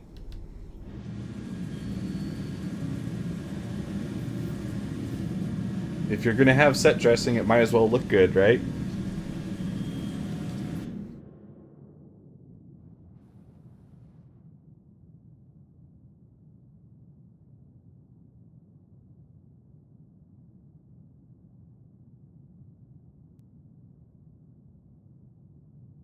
And the dynamism that the moving clouds adds is also really neat. We've got this pattern that's in constant flow over here on the left.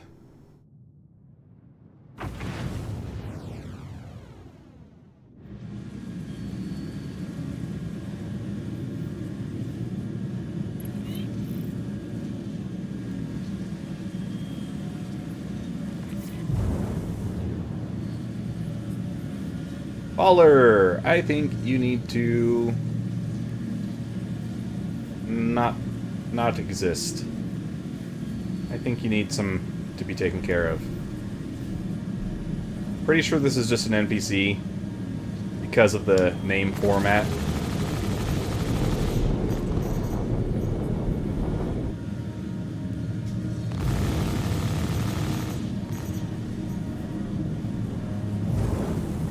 I can't tell what you're flying.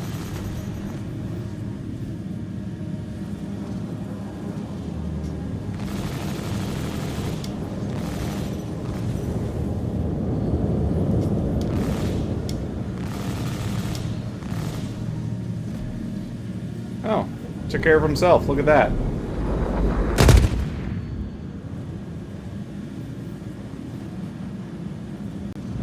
Oh, is the turret pretty bad news? I saw it pop up on the radar, and instinctively...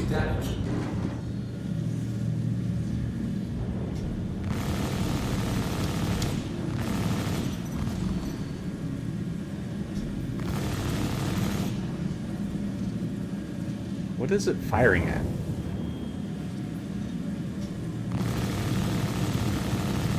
Enemy down. I think there's some decent going on. Spanktuary. That is a great name.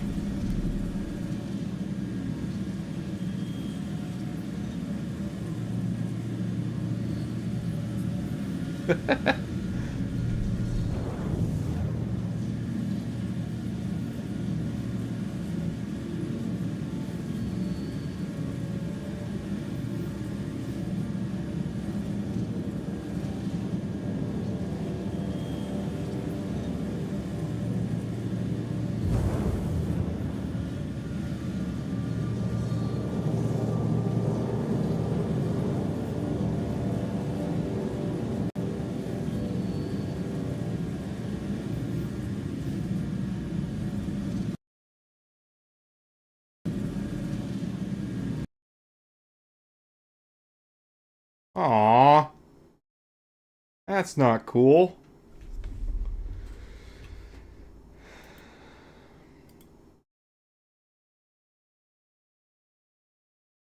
Let's see how Crash Recovery handles that. I'll probably die because I had a little bit of forward momentum and it's going to send me into that asteroid.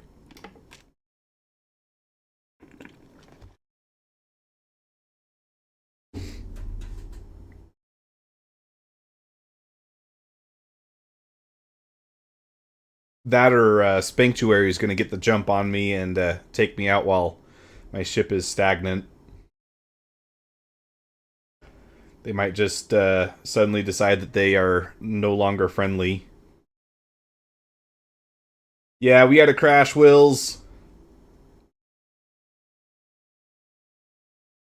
It kind of felt like it was a long time coming, just based on how the performance was going down.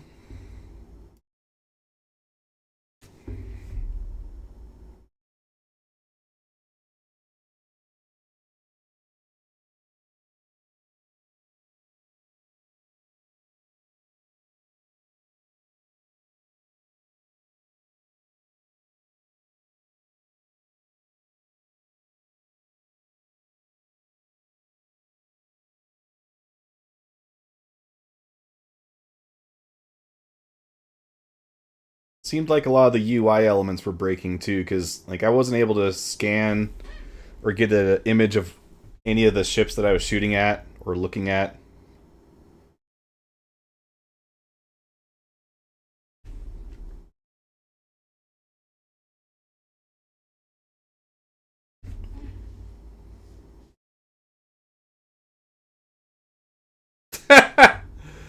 Nice. Ship's gone.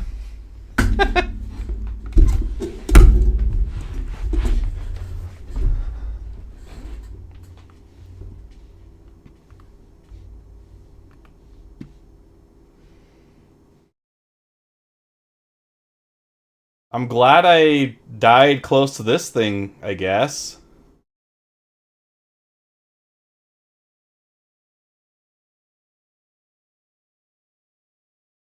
And hey, FPS is a lot better now. Look, we're getting 82 right now. Hopefully there's a way into the base from here.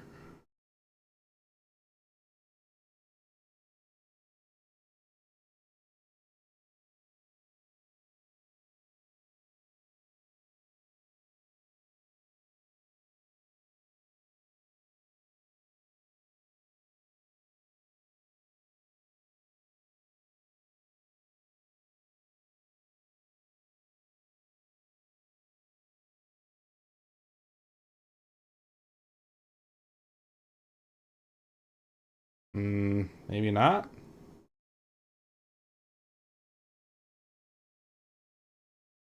The textures aren't as good on this area, which kind of make me think that they don't really intend for players to be here.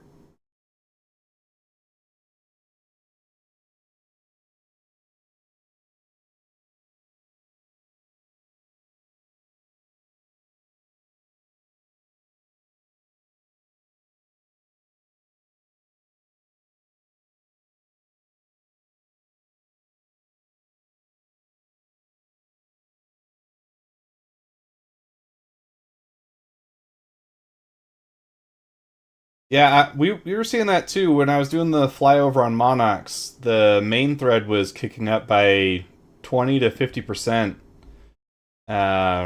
compared to being in third person with the ship. Where's that main entrance?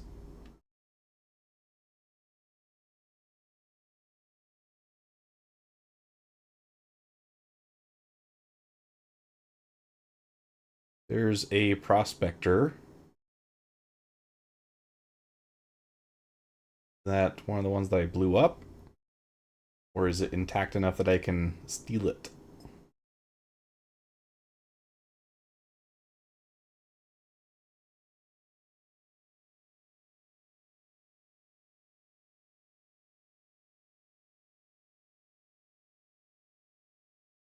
Okay, that's the main structure down there, isn't it? So I'd find the entrance over there. I don't know what the best move is here.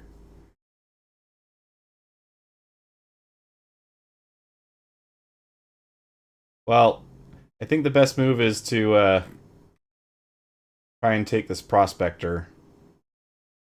It looks like it's intact. I have no idea where my ship went. But if I can get a ship, then I'll have a lot better mobility.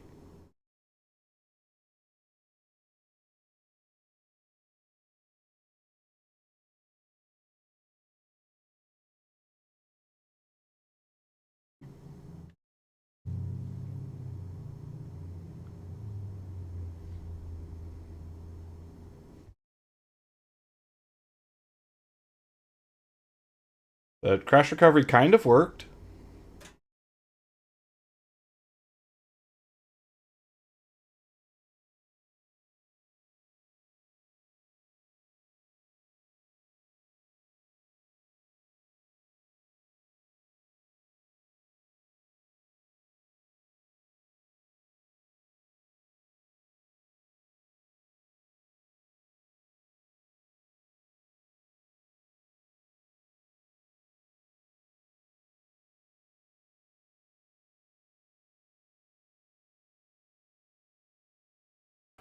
No pilot in this guy.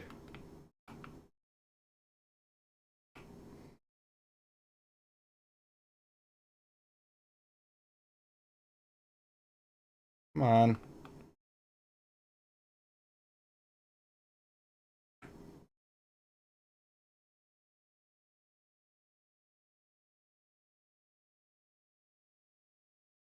Oh, the interior's not... This is probably not a working ship.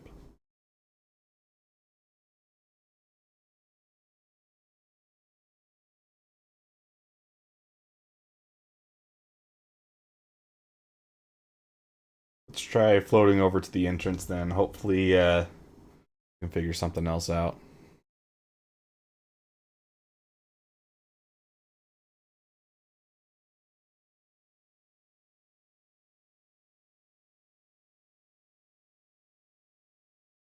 If I were an entrance, where would I be? Maybe there? There's an indicator there for something.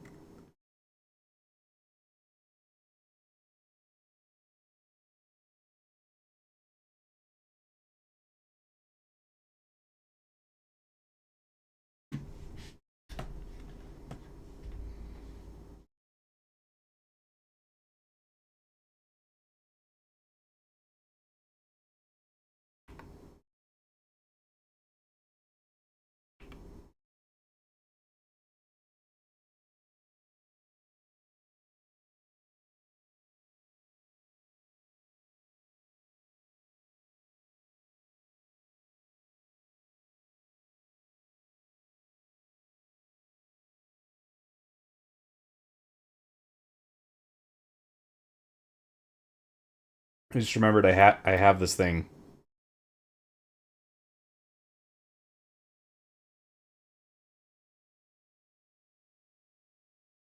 This will help me at least a little bit with navigation.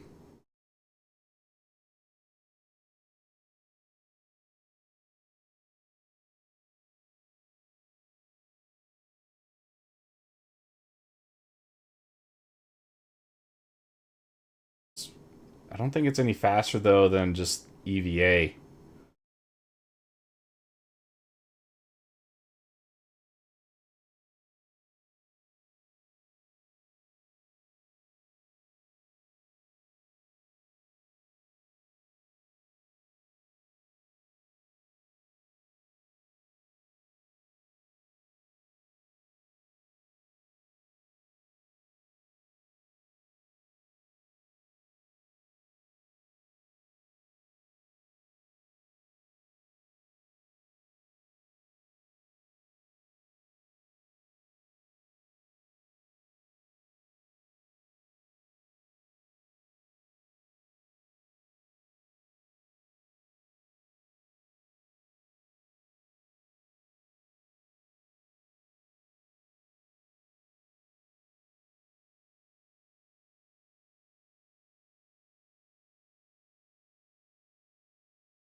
Anything that looks like an entrance.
This looks like it might be a landing pad up here, so I'm hoping that this over here might be something.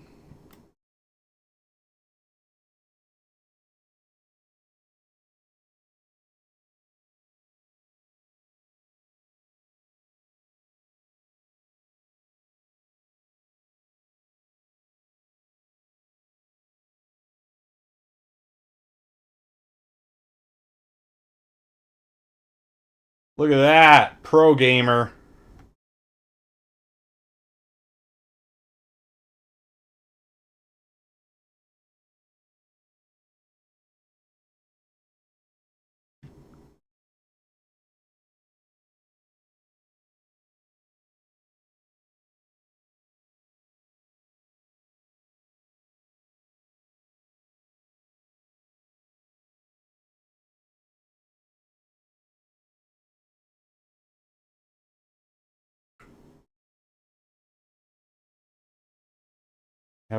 We haven't figured out how to get in yet, though.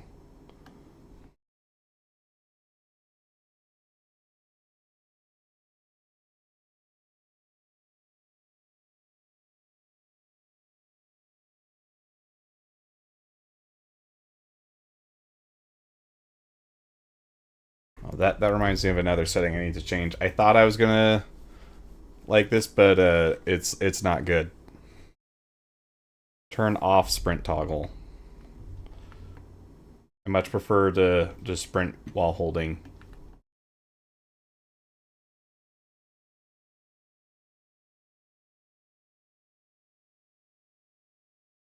Okay, there's another pad up here.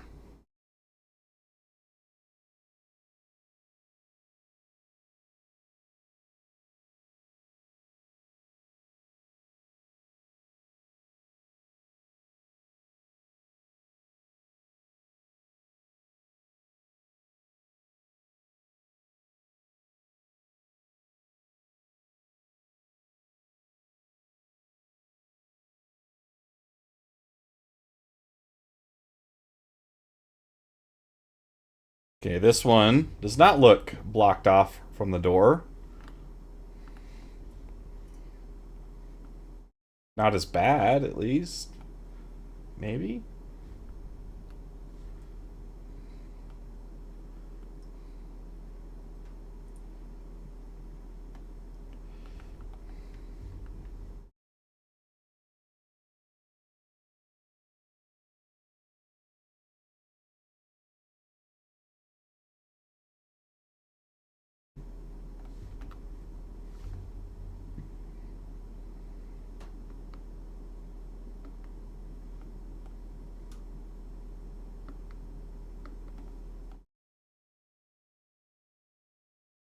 A little stuck.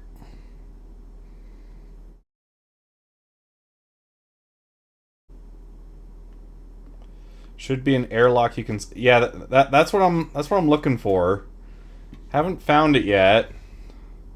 Is it going to be around the pads, or am I just like looking totally the wrong spot? Okay, so over here then.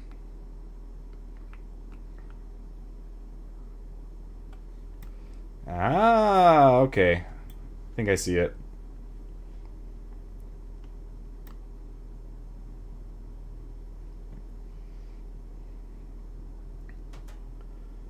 And then I haven't been to these. I haven't watched any of the coverage on them either.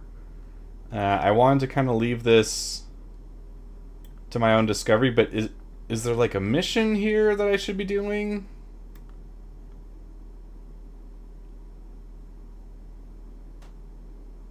These are ships.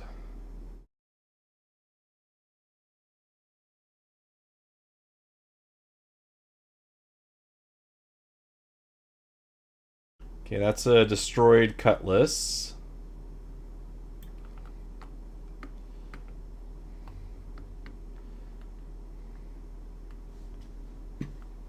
This looks like a Retaliator. Looks to also be destroyed.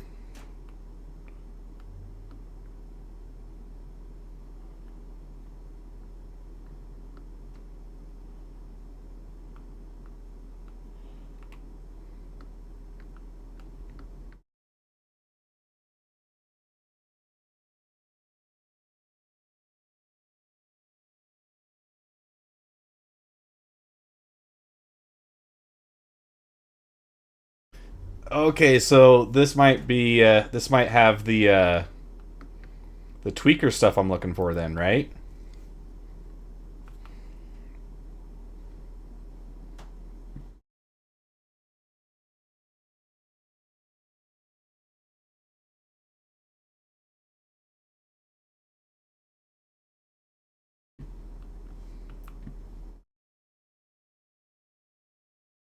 If we can get it working. Which is looking like maybe not.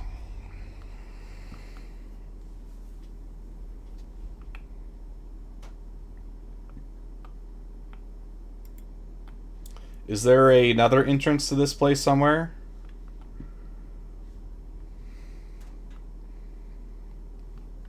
Yeah, the Scorch ones, though, those don't have any special bonuses, right? They're just a skin, really.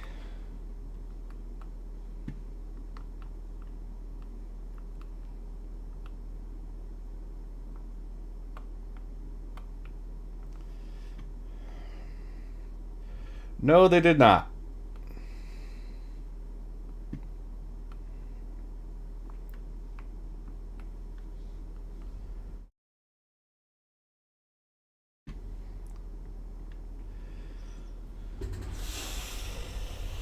So the problem is it deleted my ship. I have no idea what happened to it.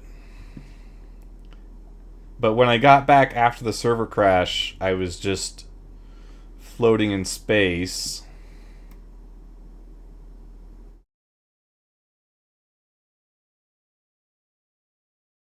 What is that? Is that my ship?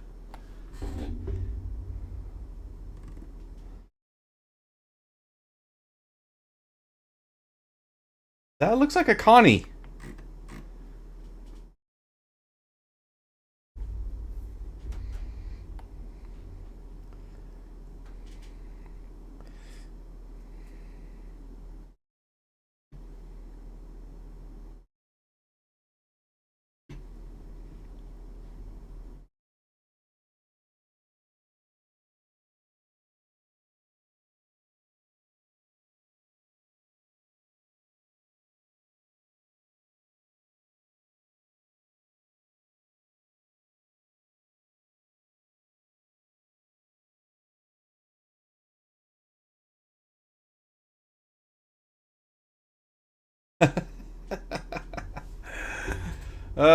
So somehow my ship ended up here, and I ended up not there.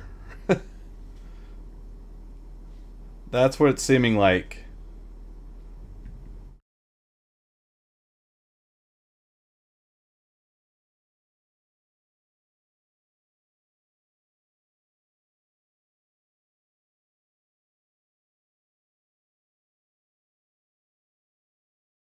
So we might be okay if I can just get back to my ship, and assuming it does work, then we can continue our explorations.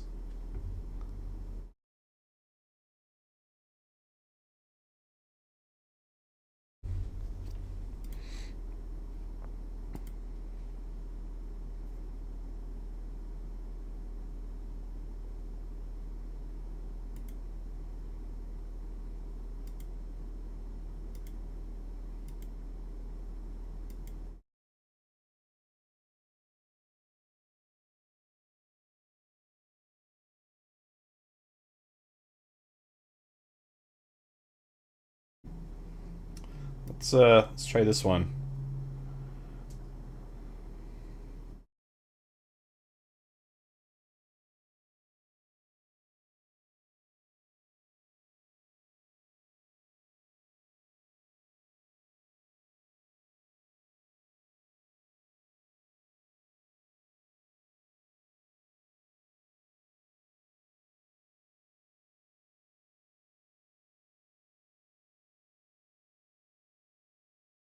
Um,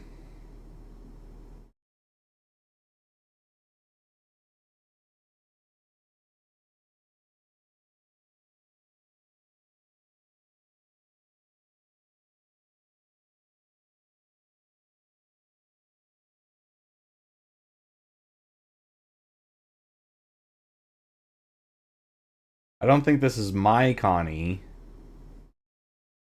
Because there's a rover here.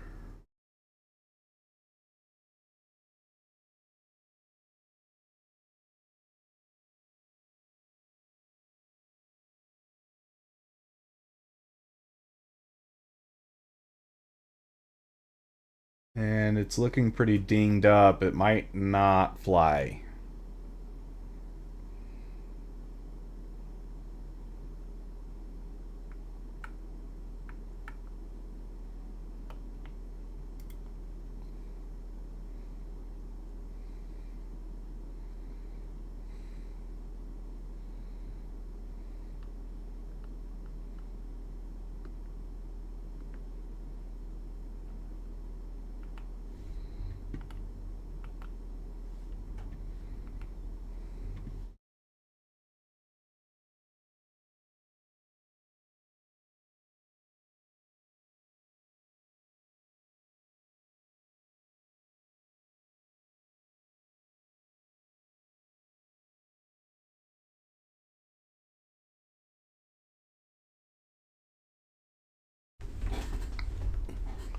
Please work. Please work.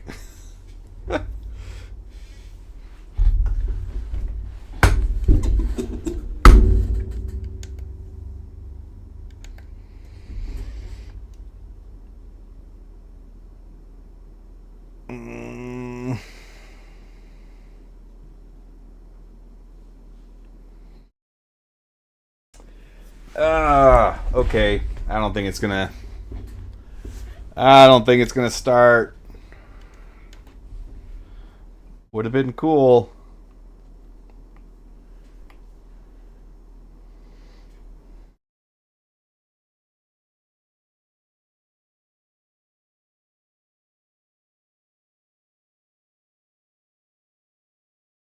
Ooh, that's a fuse though.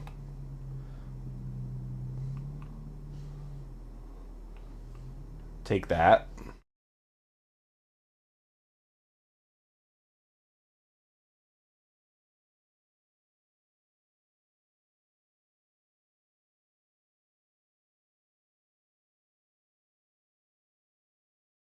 And then I'm going to try and take advantage of the fact that this is, in fact, a video game.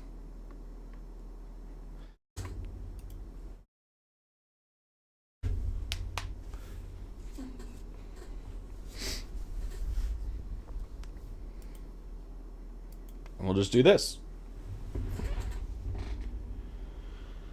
And this will probably put me back at the Pyro Gateway Station.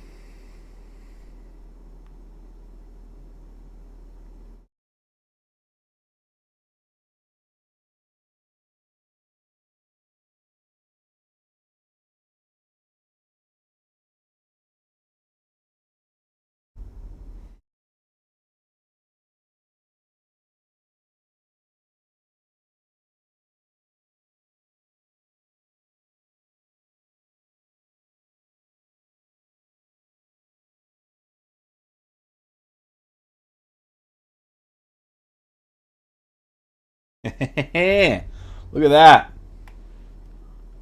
Pro gamer.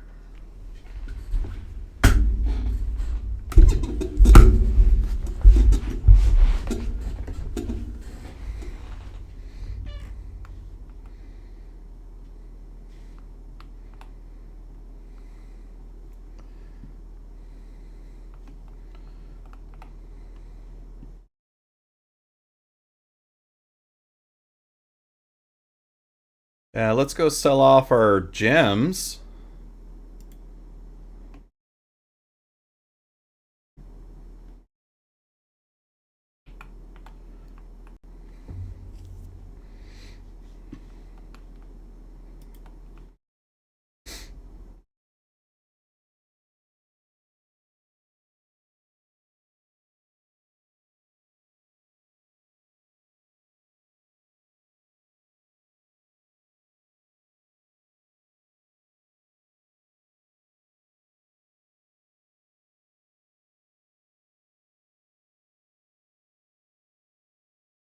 Galleria or refinery?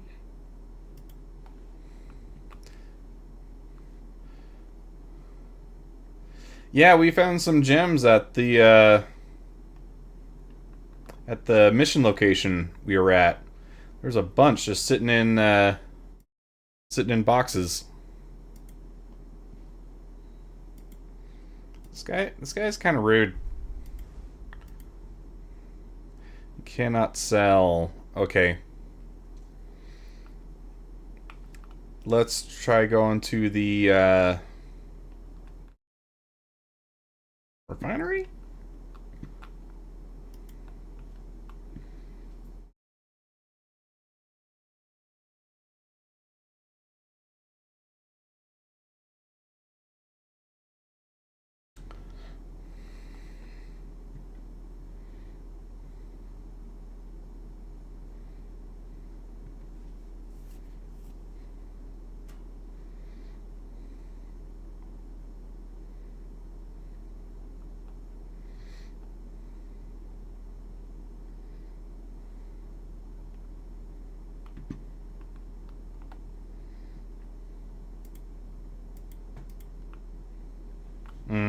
Okay, let's see.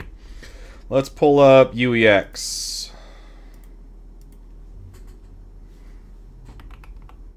I can't remember where you can actually sell these. It's been such a long time since I did any hand mining.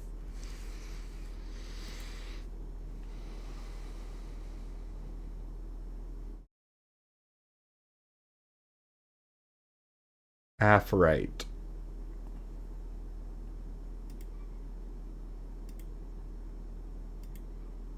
It's not a harvestable though, is it? It's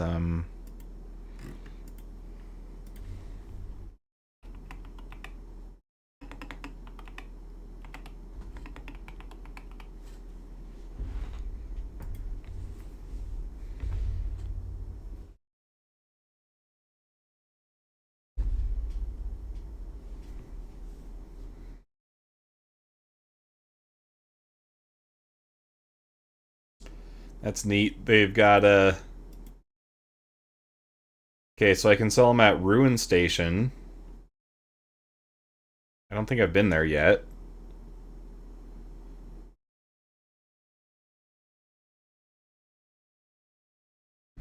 Let's try it out.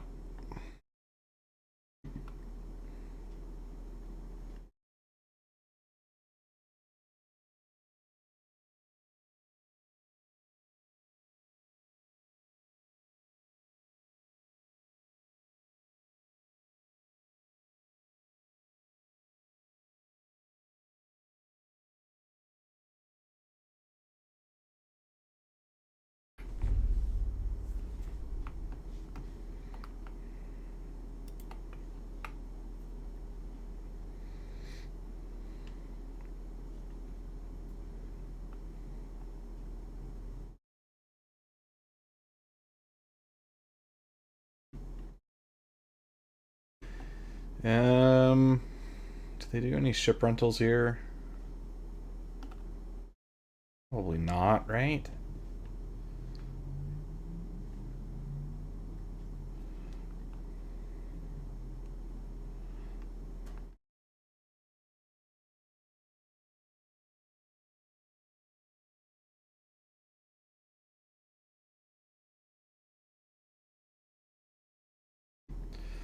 Let's pull out the humble cutter.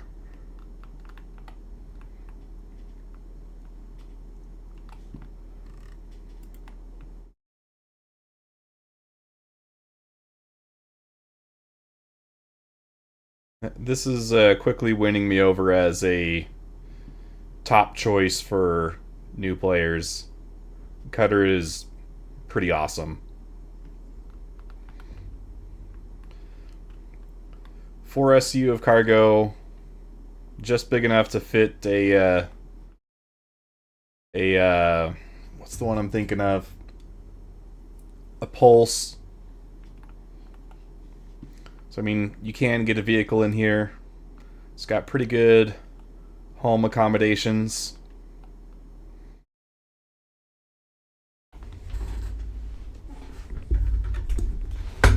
I hate the Sulen. I do not like that ship.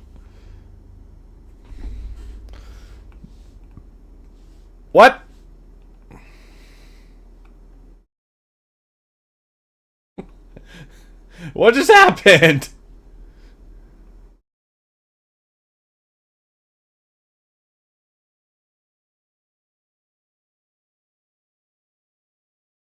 I guess I shouldn't have talked bad about the Sulan, huh?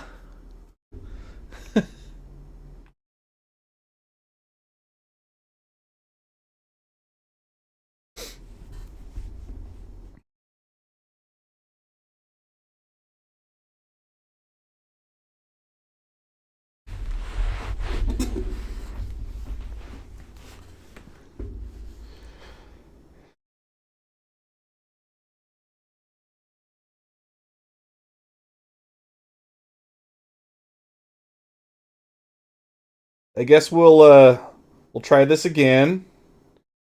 And let me just talk about how much I love the Sulan. It's such a good ship with its ability to carry 6 SCU of cargo and 1 SCU boxes. It's really... The Sulan is the ideal starter ship. And the way that it teaches you to reconsider the way that you fly as you exit hangars, that's really... It's just helping you build up skills. The Sulan, far and away, best ship in the game.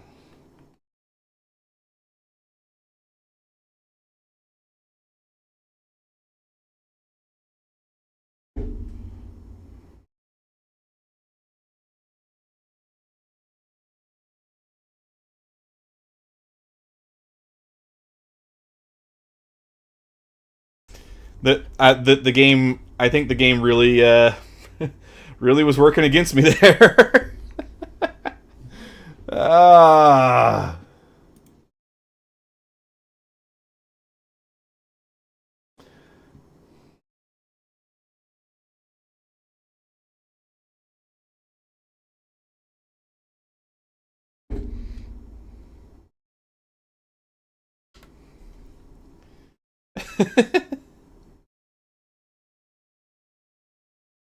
Did you just clip me praising the Sulan? Is that what that link is there, Wills?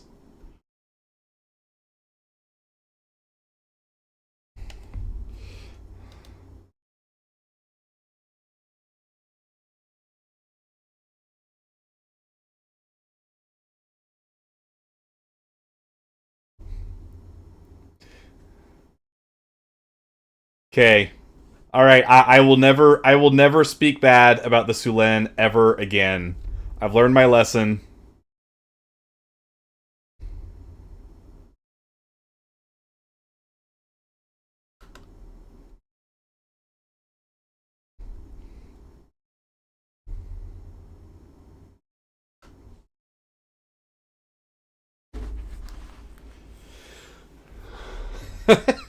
Jeez.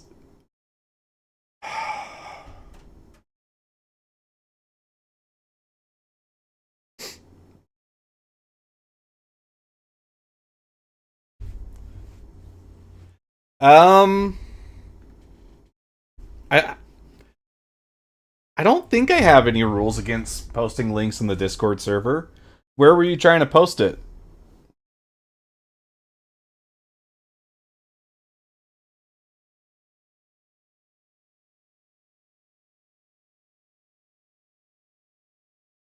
Because I thought I only had it limited in specific channels. So if you're running into... Yeah, I think you should be fine in the general chat. Hmm. I guess I've got time. I can go and change some settings.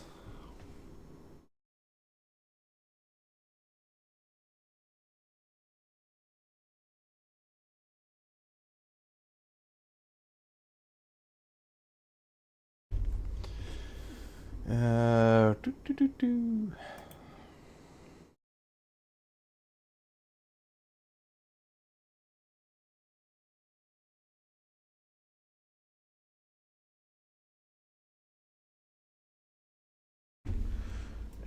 Missions.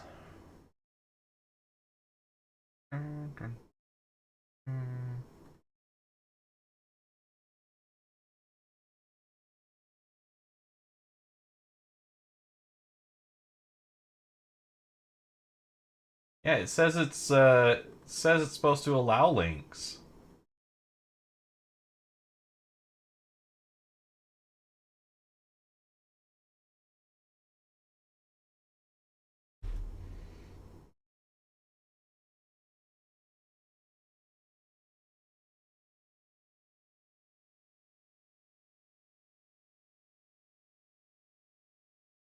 Hmm.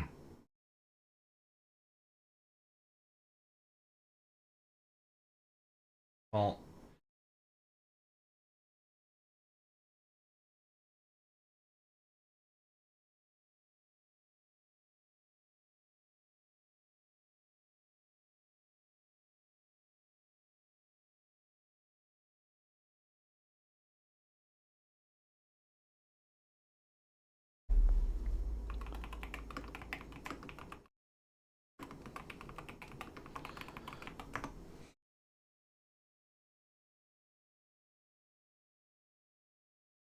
to allow link sharing in a Discord channel, simply ensure that the link previews permission is enabled.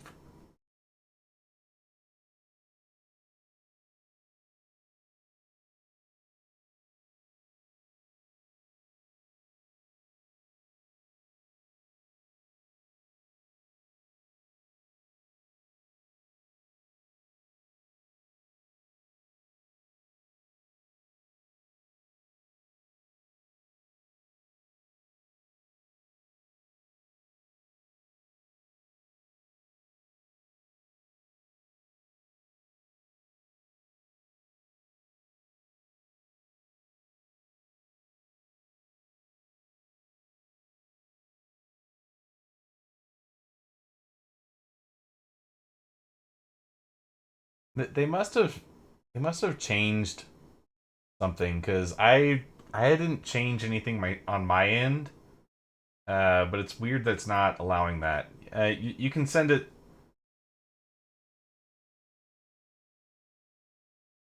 Oh well, you should have the as long as you've done the onboarding, you should get membership status by default. You just have to agree to the rules, which is basically don't put porn in my server.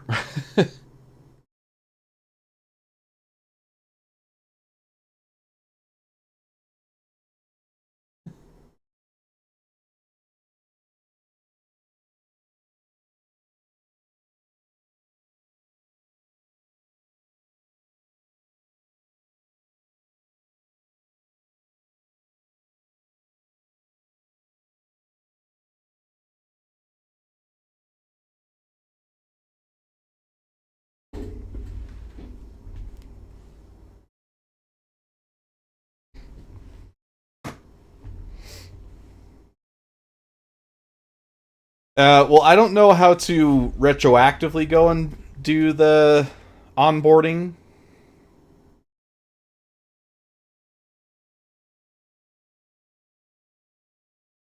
But I think as long as you go through that process, you might need to Google how to do that. But you should be able to just get the role assigned to you as a member. Okay, why are my frames? Why is this a slideshow? What's going on?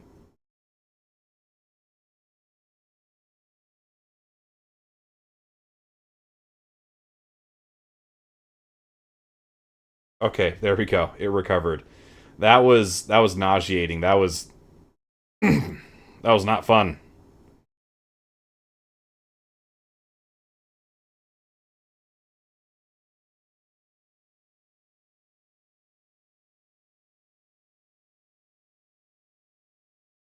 Yeah, your name should be orange if you've got the member status in the server. If you show up as white, that means that you're not assigned to anything. Because it's a blank slate. See?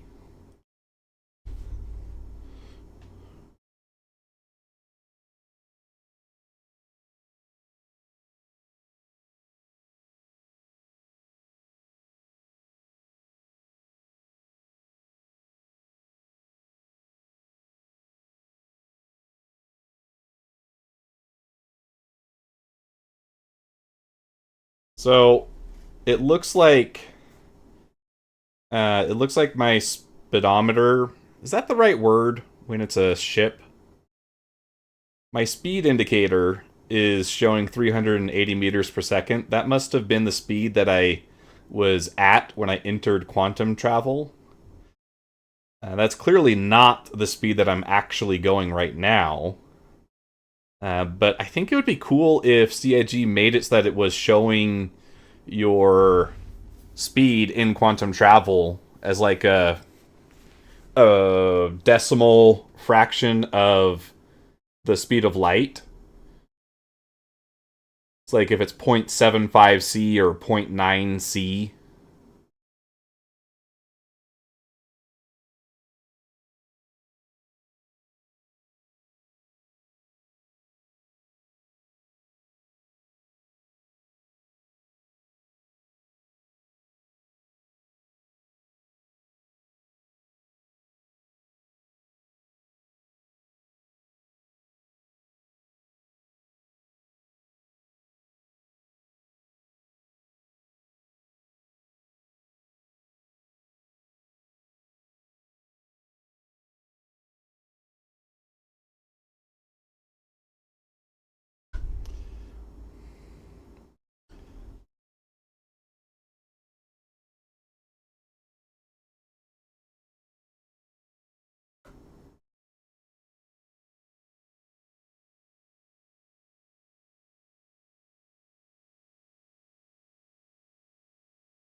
Okay. um, we just went through the planet there.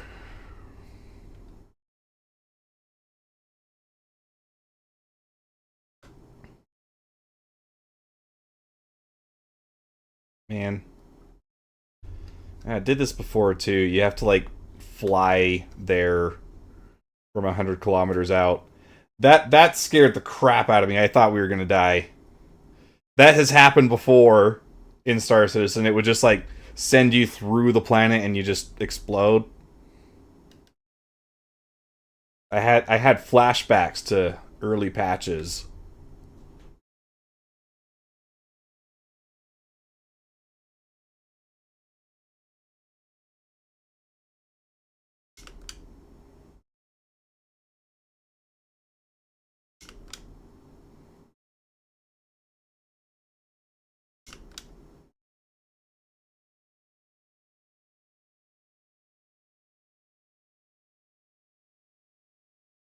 And I haven't done any ship mining since I got the Toby, but I'm just realizing like I can look behind myself and see all these things that I'm scanning.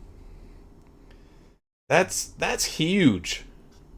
That's one of the most obnoxious things about scanning for rocks without having that ability to turn your head is you just don't see anything past this field of view on your screen.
That what we just saw is another benefit of the cutter. It's such an easy ship to land.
Come on, you can do it, game. Recover. Alright, so apparently I can sell gems here at Ruin Station. I'm assuming it's going to be over in the marketplace.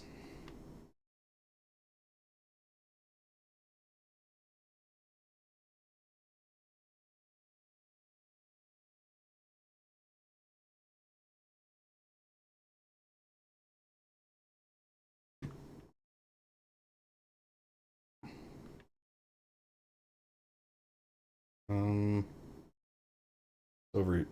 Oh, this is the medical clinic, right? Oh no, this is where you buy your weed.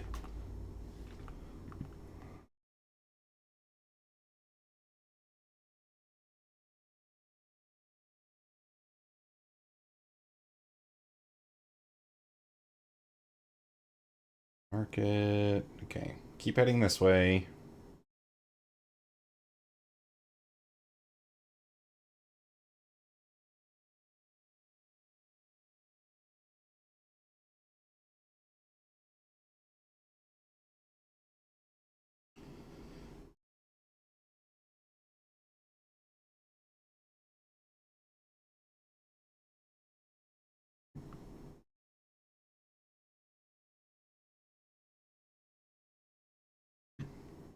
All right.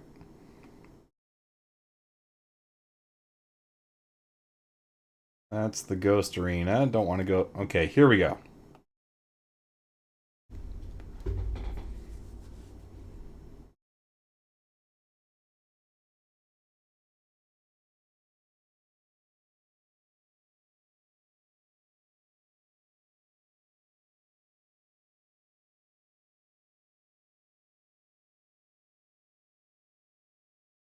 So, not a ton of money, but it's not nothing.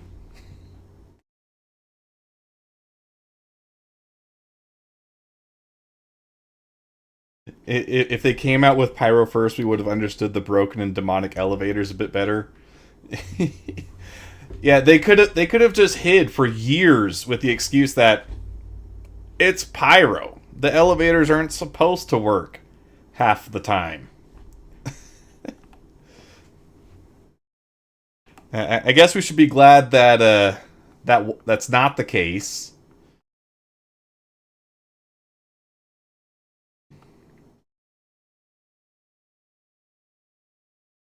We got Stanton first, where it's a bit more obvious that things are in fact broken.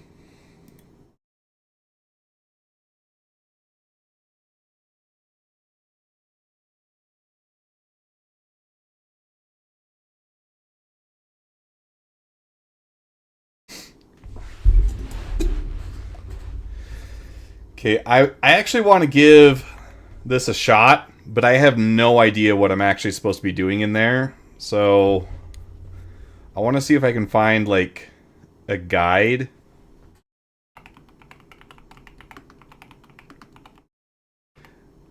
Because last time I went in there on the previous stream, I was just wandering around.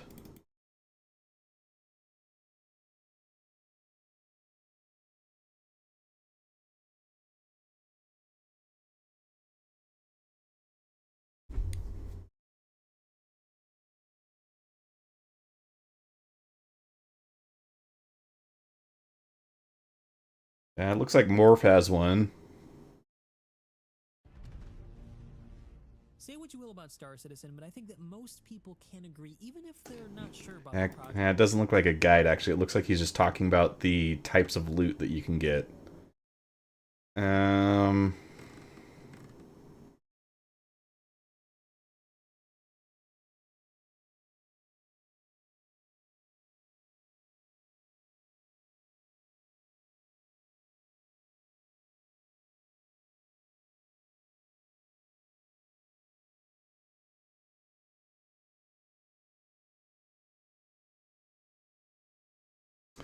Maybe this tells me that I need to make a video myself. Today is my 1-year actual anniversary doing YouTube content, so that's cool.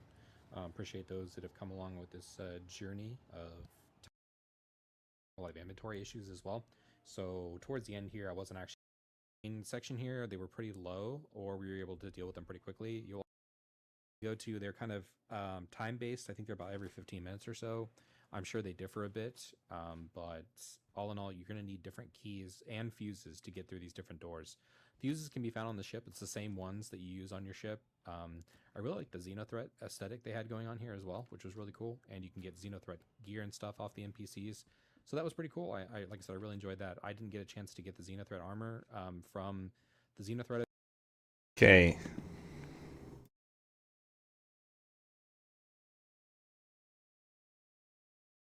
Hey, y'all guys want to crew up for this contested zone?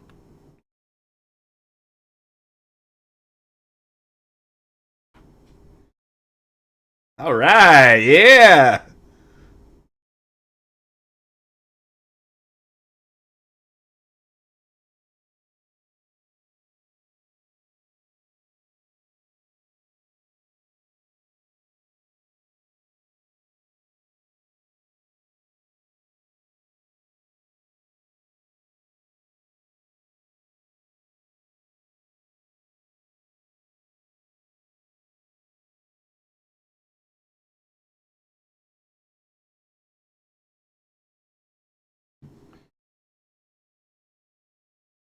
Huh.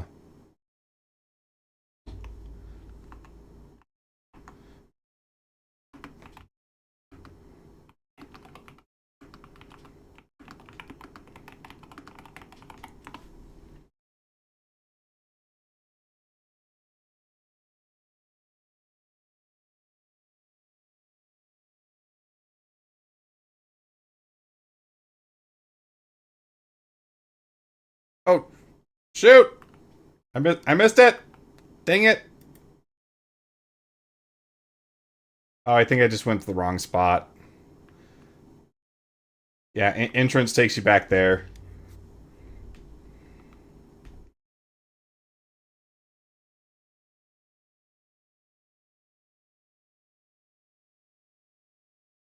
All right, we're in the thick of it.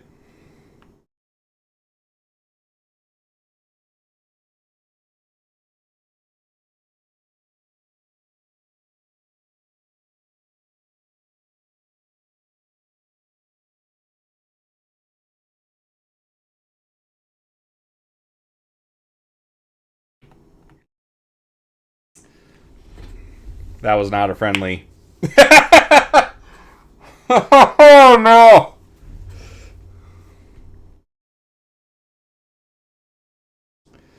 Alright. I see how it is.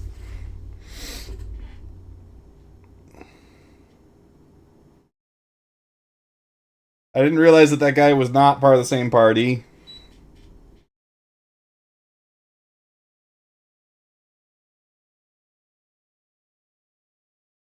Oh, shoot. That's going to send me back to... Oh, no.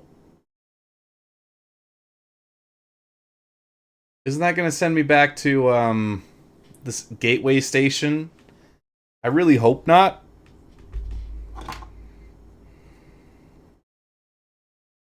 But I didn't set my spawn at ruin. Oh, that was dumb.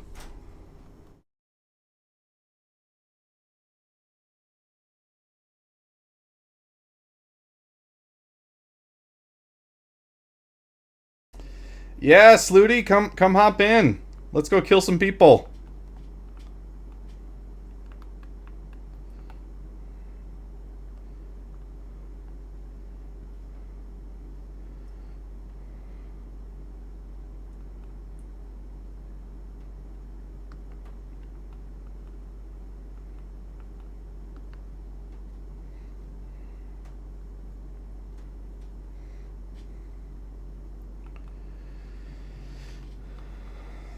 Okay, let's call up another cutter.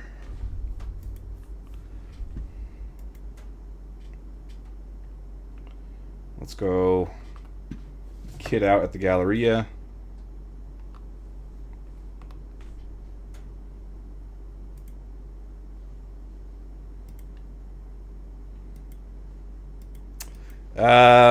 I don't have any, I thought we were already friends on the PTU. Or, what am I trying to say? I think we're already friends on this account, so you should be able to just find me.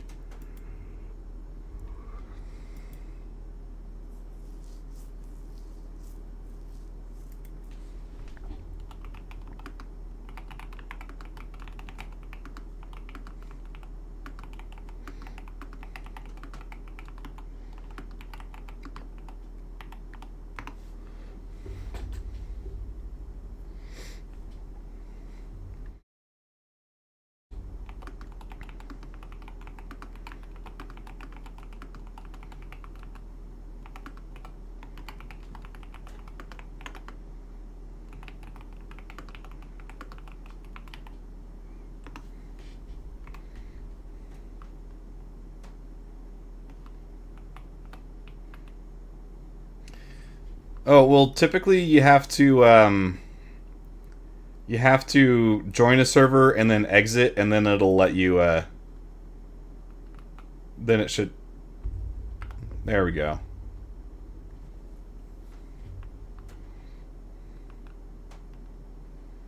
Oh, that's neat. I do have a death marker now. That's cool.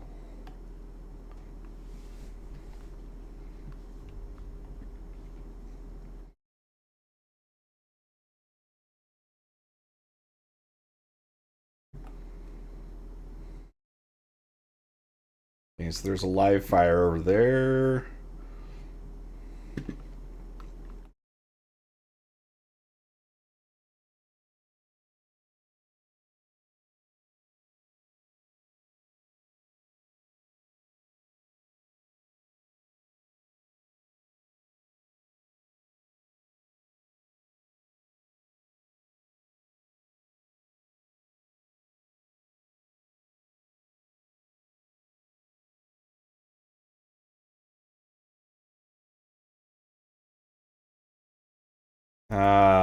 Is it gonna let me get at least a somewhat matching set?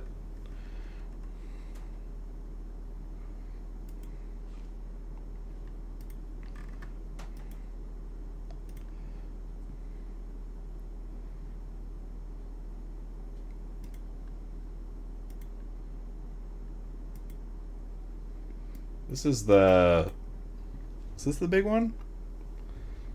No, that's a light backpack. This is the one I want. I was reading that as L for large, but it's L for light. And this is H for heavy. It makes sense when you actually pay attention.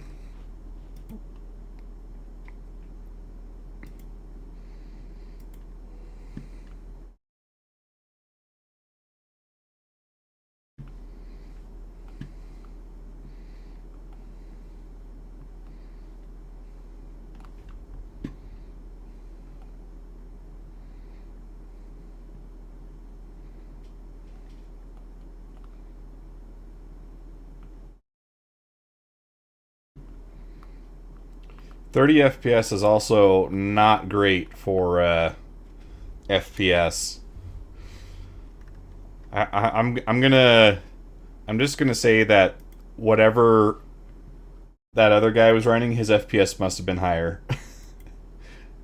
That's the reason why he dropped me so quick, because it couldn't possibly be that I'm bad at games.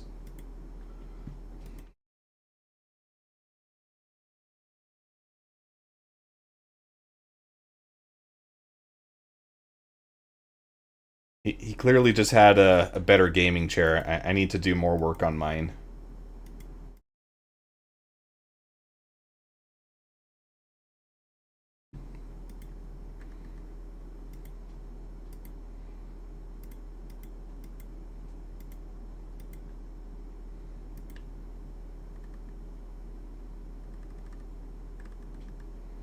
Oh, you do you? Oh, you got a few new items in? That's great, dude. I'm so happy for you. They got the NPCs talking more, and now they won't shut up. Man, what a world to live in. Yeah, you're right. I should have downloaded more RAM.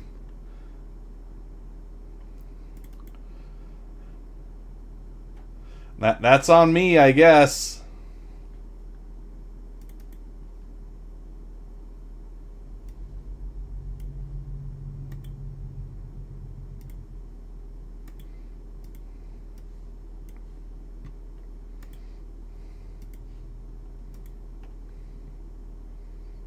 I didn't buy arms.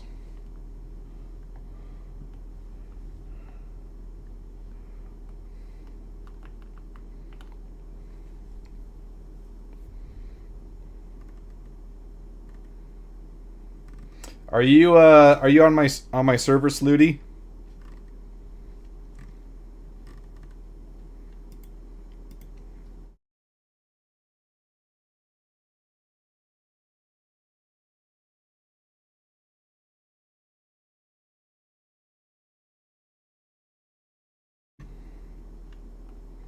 I should also probably hop into Discord. You know, because that's going to make it a lot easier to actually communicate.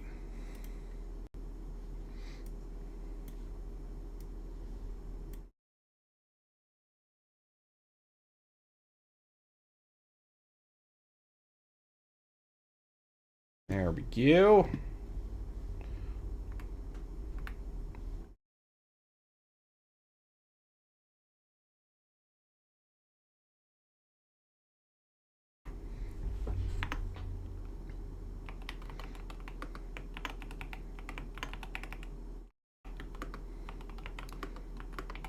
Hey!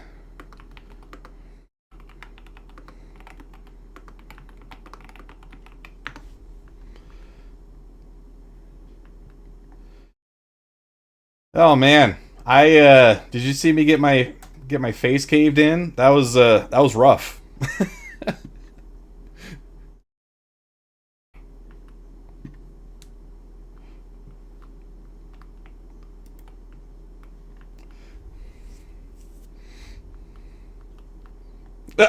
I did not know at all.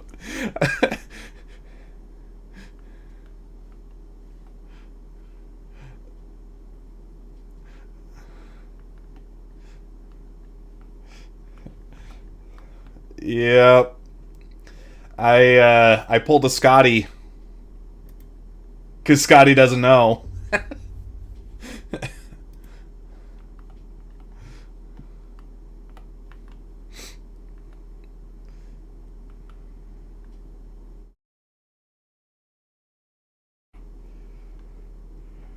Let's see, where are you spawning in?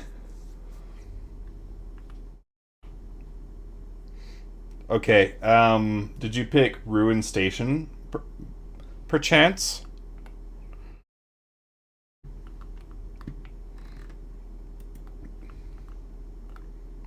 Okay.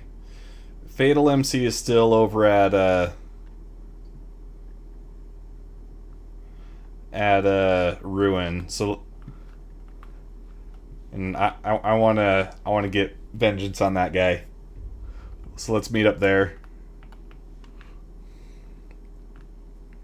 See, guys, this is the proper response to getting beat in PvP. You just come back. Come back with reinforcements. Yeah.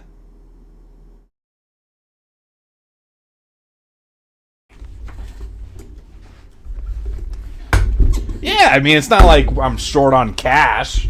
I can buy all the ammunition I want.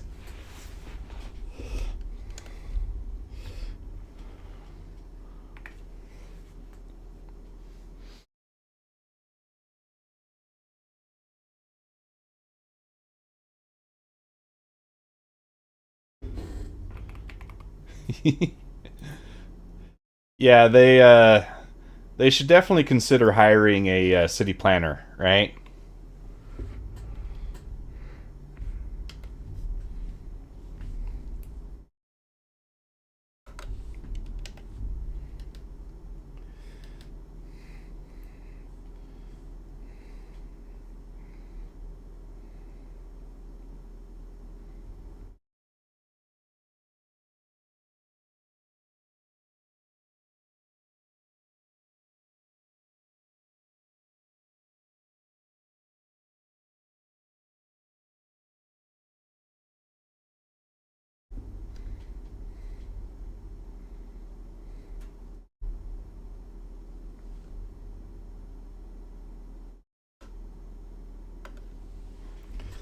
There we go.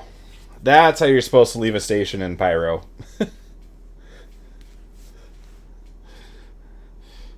You're supposed to set your route, go out as fast as you can, and don't give them a chance to shoot at you.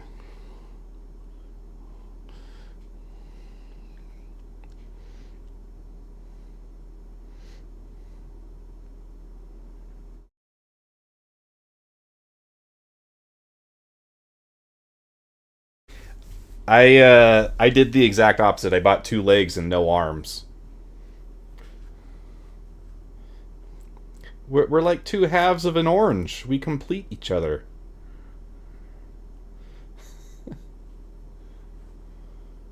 Oh, nice.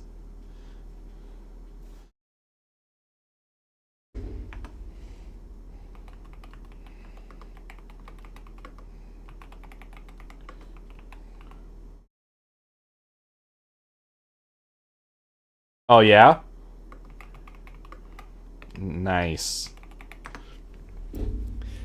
Yeah, I was thinking of making a third alt account so I could get another pulse attributed to my whale account.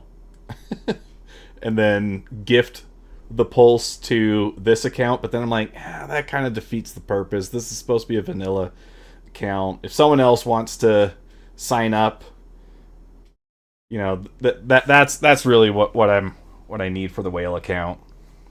Which, speaking of, guys, be sure to like, share, comment, and subscribe if you're still here watching and you are new. I make mediocre content all the time.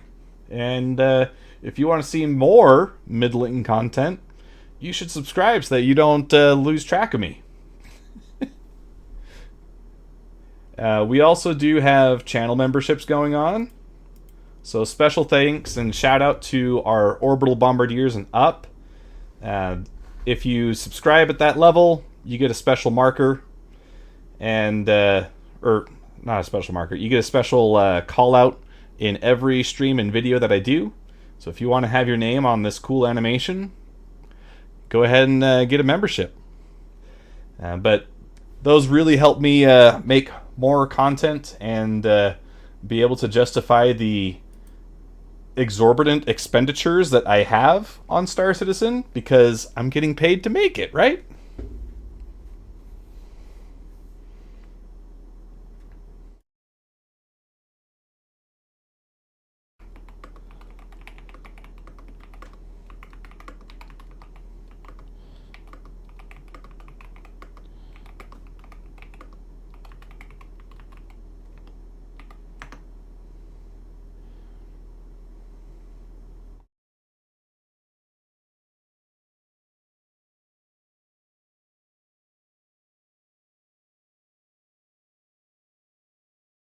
You are on our server, right, Slutty?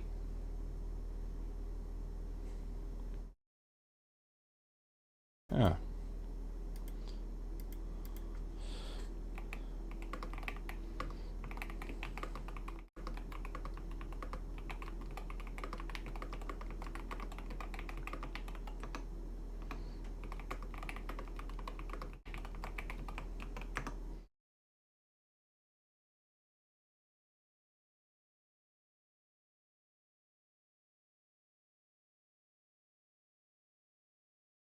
How are you liking Pyro so far?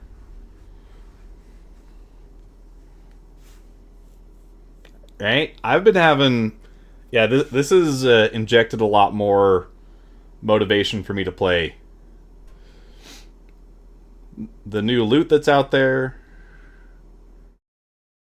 At the start of stream, it's not a bunker mission, but we did one of the mercenary missions where you just go to a location and kill the people there.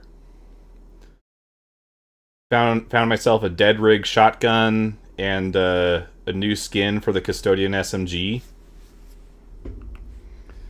So it's like, there's a lot of cool stuff to look at now. Okay, there's a invite for you.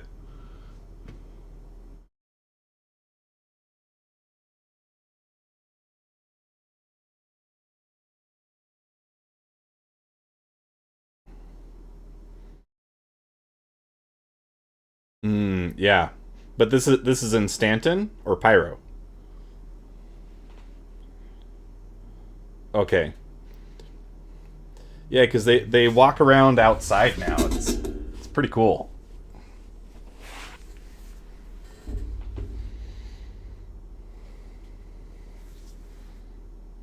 Okay. Huh. Yeah, and I've noticed that the NPCs are actually moving around now too. So it's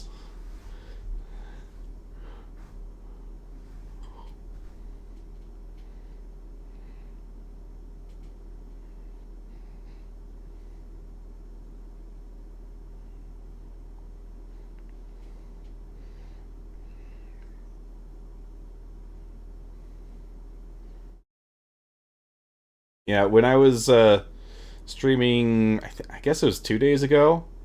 Yeah, I got downed by NPCs, and it's like, oh, this is a new experience.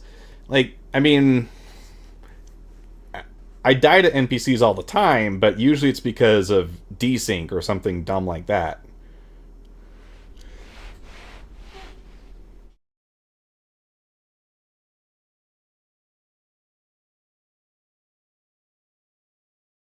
Yeah.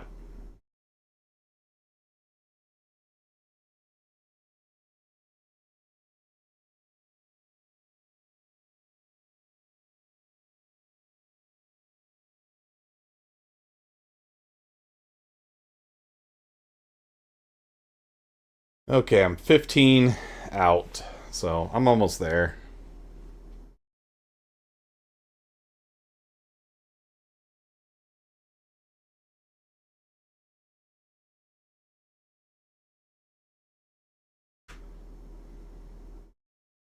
And I really have not run into the massive amount of murder hobos that people have been talking about on Spectrum. I mean, I'm a sample size of... Yeah.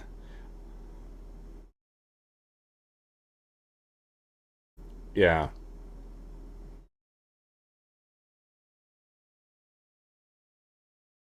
Yeah, I mean, I'm a sample size of 1, but I've got 3 sessions so far. It's been... I haven't even run into anybody.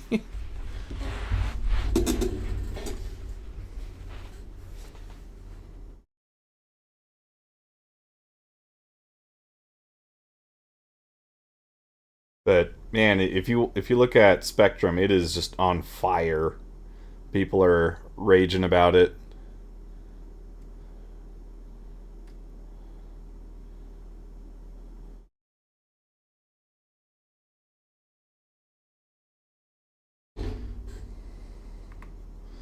All right, what's the...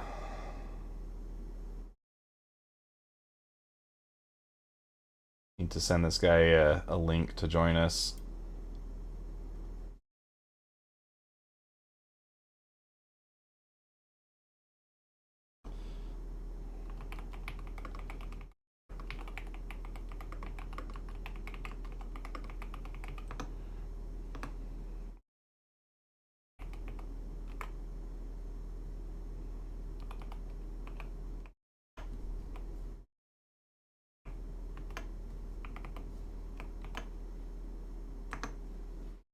There we go. Just dox the Discord server.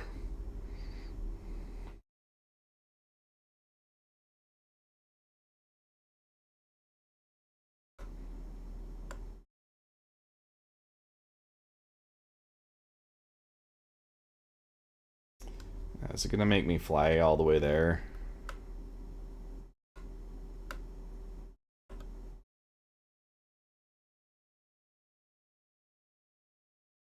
Or did it just... frick, it just put me on the other side of it. Alright, I'm almost there.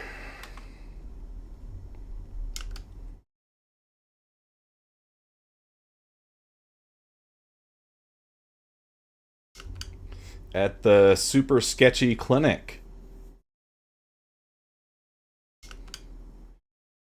Yeah. Every visit comes with a free side of tetanus. Usually you go to a clinic, you get your tetanus booster. They just give you tetanus.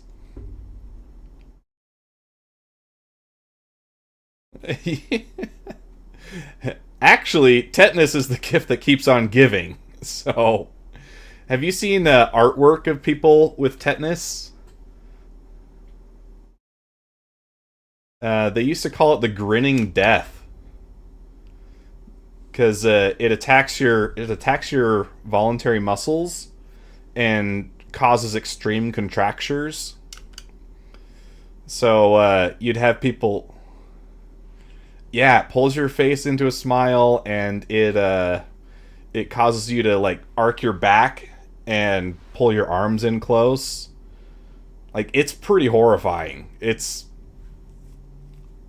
I'm really thinking that it was the inspiration for a lot of, like, DC Joker's laughing gas attacks.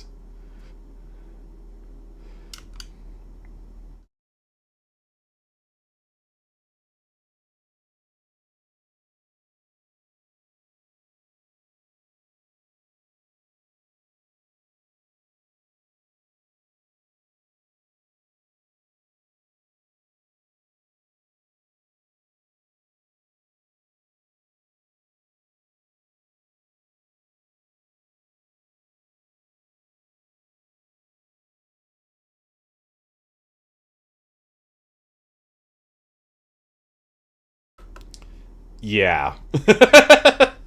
you don't say there, bud.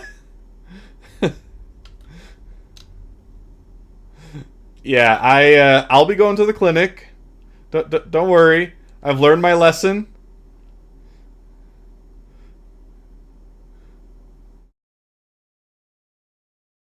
Please ignore me, Diabeto. There's a... It will never fail to impress me, the creativity that people will come up with for names. And then I feel shame for how uncreative I was when I made my first gamer tag. I was Ghost Crawl 4. Yeah. Do you know why? It was from RuneScape. Yeah, I was on a kick for Phantom of the Opera, because it was the year that had come out, and I was like obsessed with that for some reason. And so I wanted to be like something Phantom, that sounds cool. And also, Danny Phantom, I think, was also pretty big at the time. But everything that I could come up with on my own was taken. So I used the randomizer, and Ghost Crawl 4 was one of the suggestions. And it's like, okay, I'll just be that forever. Yeah, I remember that one too.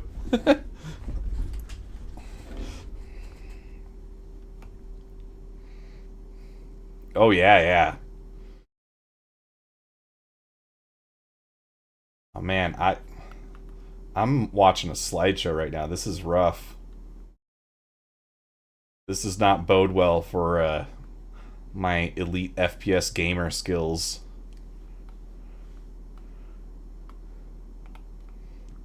Yeah. Yep.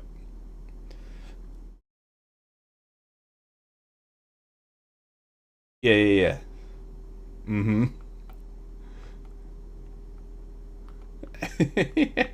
Desync. Misinput.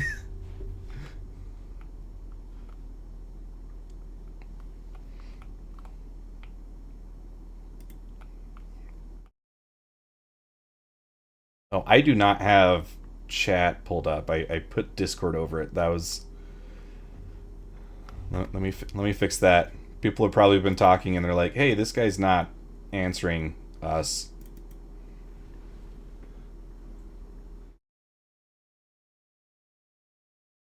General. Stream doesn't seem to be picking up Discord, by the way. Oh, really? Discord's not... Okay, you're talking, but they're not hearing you.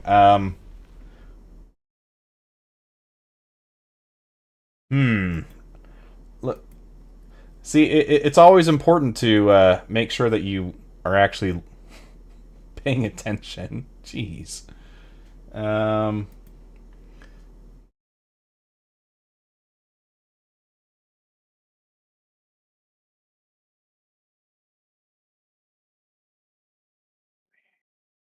Let's see, try talking again. Okay, I think they can hear you on the desktop audio one. Give me a voice check. Check. Okay, alright. I think they can hear you now. Okay.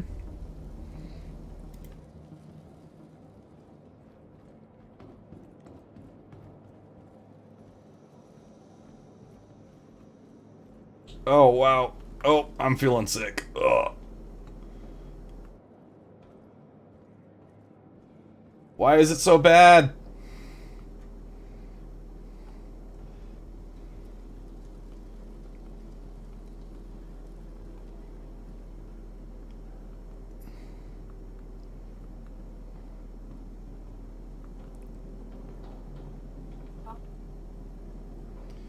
Oh, man. Something is wrong with that area.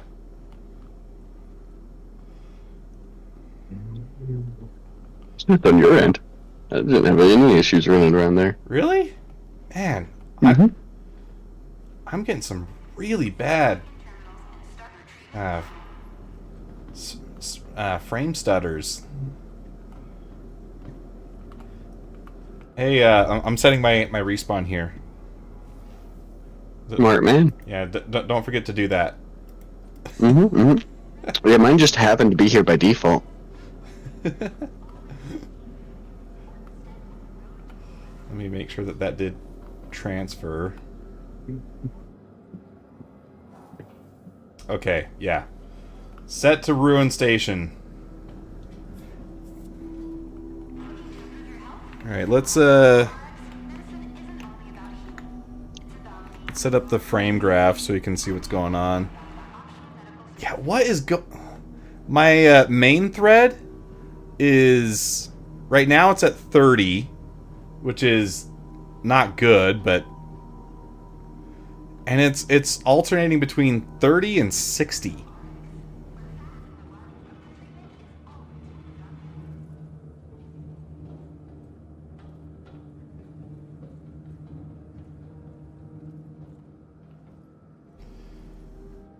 Oh wow, this is this is rough. I'm over here just getting a constant 30. Resyncing with That's server. all I'm ever gonna get.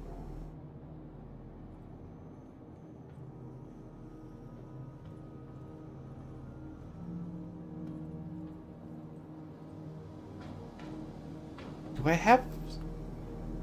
What do I have running that could possibly... Oh, man. 150. Okay. There's got to be something I can close down.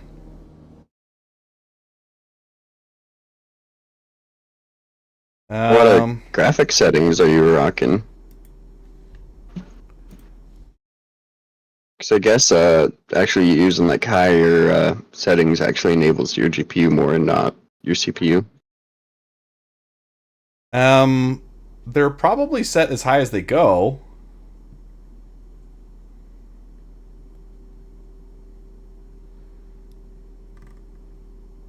Why am I using half of my memory? Oh no, I'm using all of it. I was using 75% of it. I think it was this replay buffer, man. You, I don't remember setting that on. Let's shut that off, because I'm not going to use that anyways.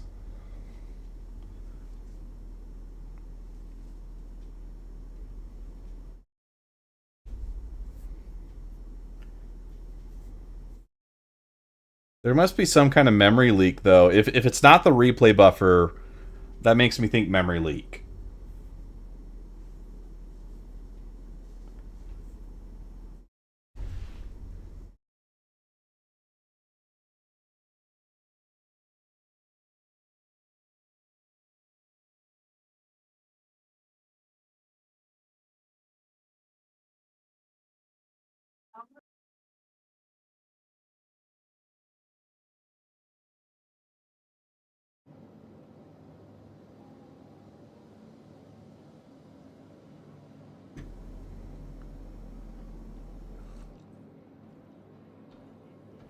Um...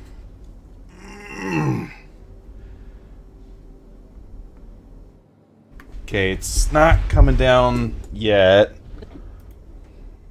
George! Let's see what's taking all the memory.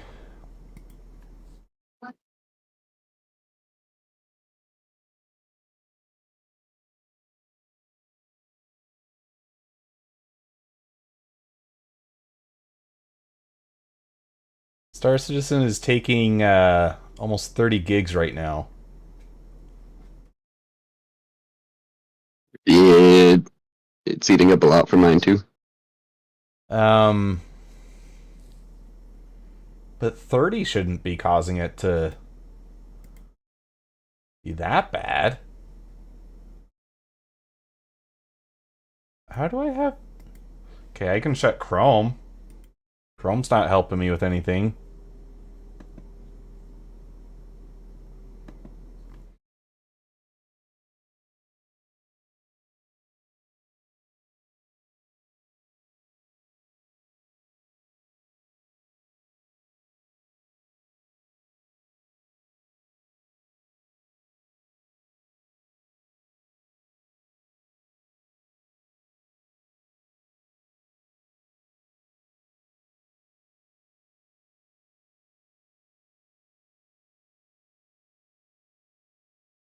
Oh, weird. And like, I should still have enough overhead that I wouldn't think that it's causing that much of an issue.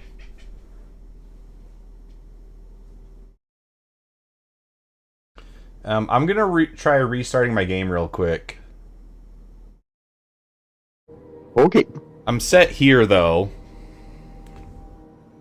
I'll just send this guy a quick message so that he knows what's going on.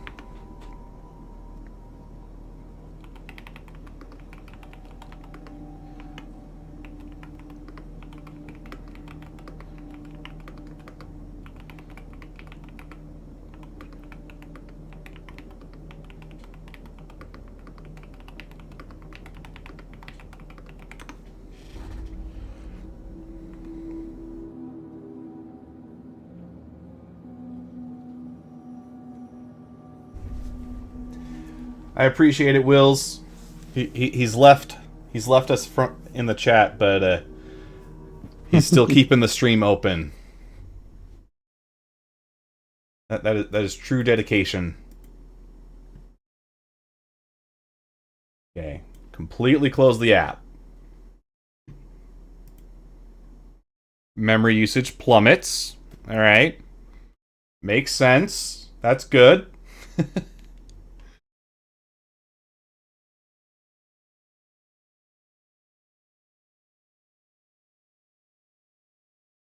I'm just going to keep this running in my second screen so I can keep an eye on it. Launcher open. Launcher obviously shouldn't be using a ton of memory, so it's staying pretty consistent low right now.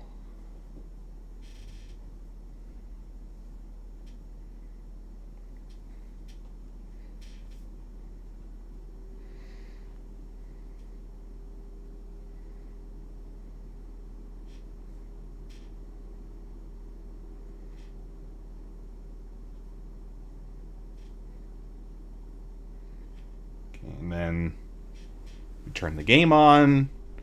Usage goes up, but it shouldn't be capping out.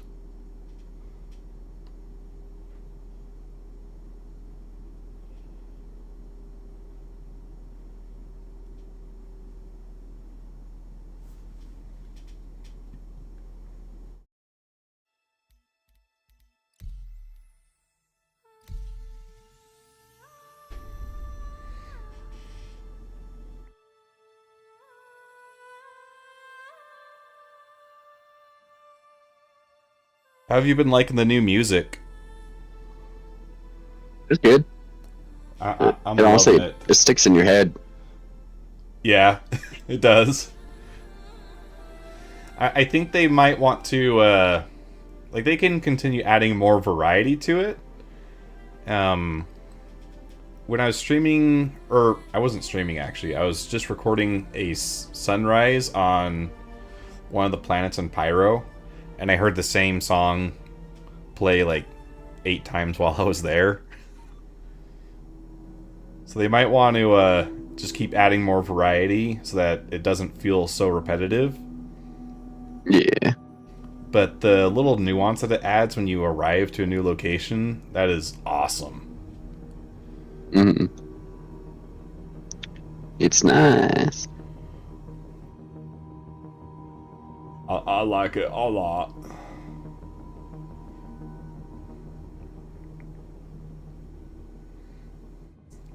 And memory usage is climbing.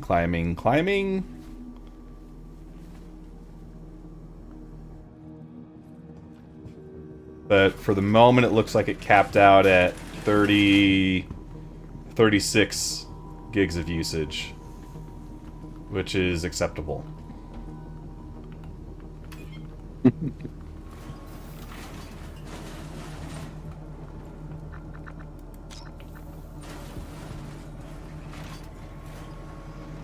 Yeah, now I'm getting a fairly consistent 40 to 50.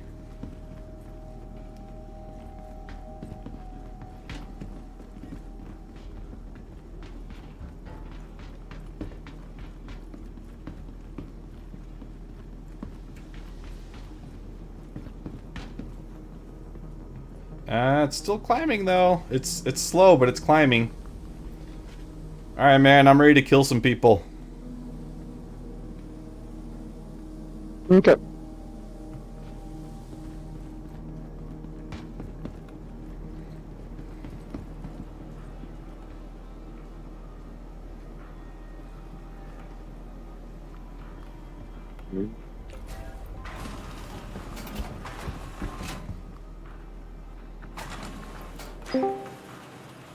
Ahoy! Ah, dang it, Wills! Every time!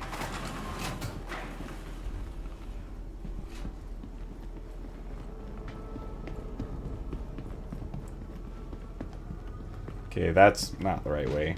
I have not done any of this successfully, so I have no idea how this works. What I'm doing.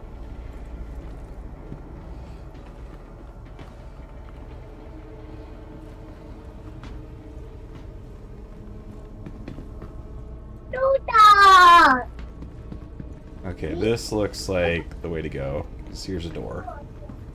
If you got hit by us just now, sorry. Oh no, it's okay. No worries.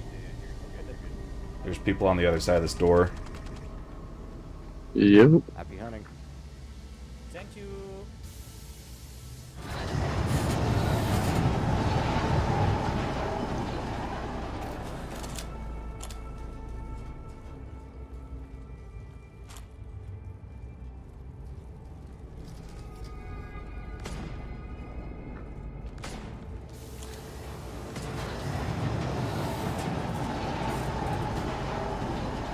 Gotta love this big loud door announcing our entrance, right? Yep.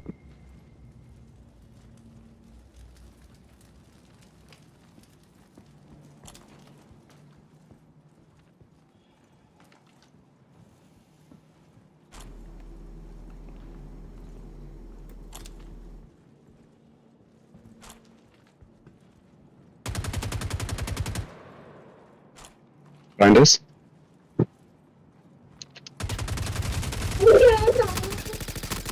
Two.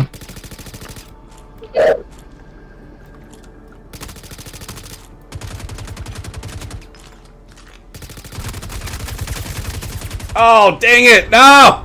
No!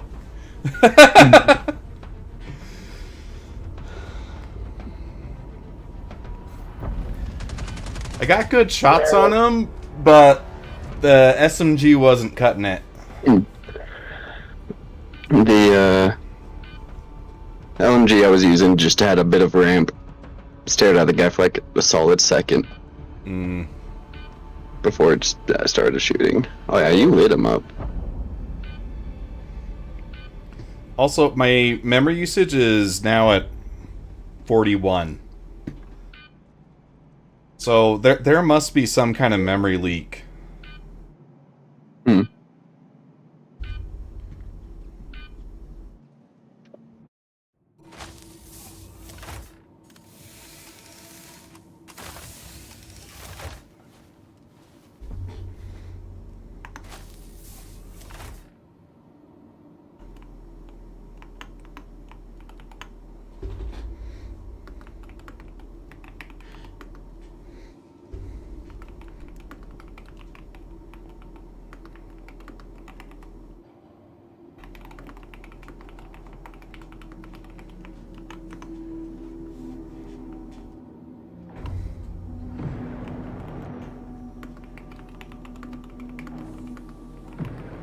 Where did they come from that they were able to get behind us? Because I didn't...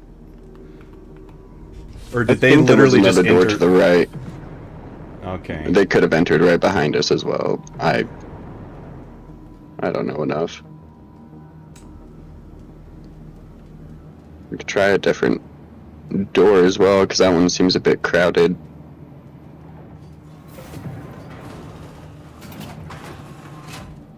Fatal... Is Fatal still in there?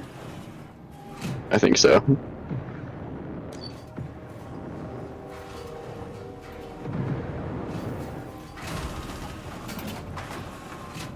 I'm good to give it probably one more. Man, I want to just keep going, but my performance is just going down and down. Let me show you guys what I'm dealing with. I'm at 41 gigs of usage now. I've been watching it just slowly climb up and up. The biggest contributor is Star Citizen again.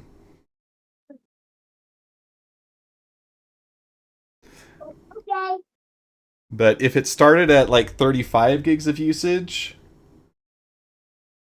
it won't be long before I'm back to a slideshow.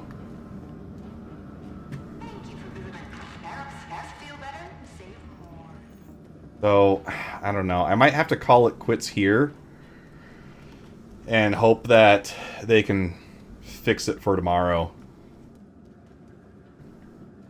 But I should buy some more kit before I do that.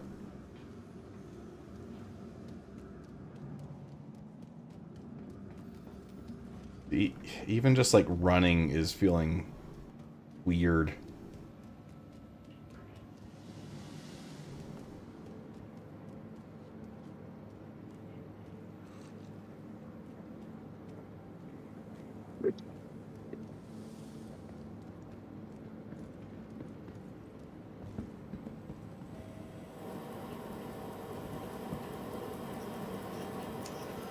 They sell FS9s here though, so I should be using that. There's no point going with anything else. Yep. I was using up one of the Christmas LMG skins from last year. Oh yeah, yeah.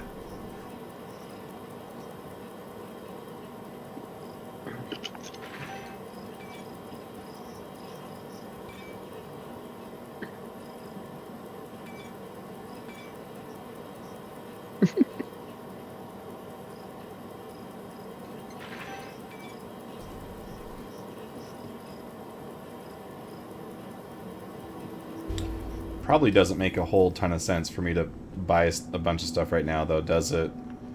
Because if they do an update, What do you mean? then like all the ammo at least, like that's just going to get deleted with the next patch. Yeah, but it's cheap. You've got 15 mil. Yeah, but I'm How not long planning is on the using GPU it gonna be tonight. Yeah, you're gonna use 15 mil in like 2 weeks? I mean, no, but if I know that I'm getting off right now, there's no point in spending 15k on ammo for it to not be there tomorrow. Because you can. Okay, alright. We I'll even buy said it some earlier armor. in the stream. Might as well buy ammo because it's cheap. Yeah, but that was at the start of the stream. It's still cheap. The prices haven't changed.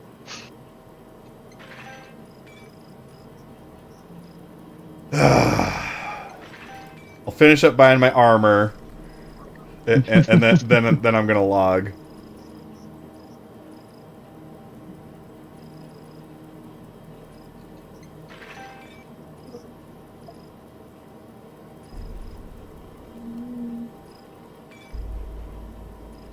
It's really cold. Oh, yeah. And as is tradition, leave the medical gown on the floor. There we go. Let's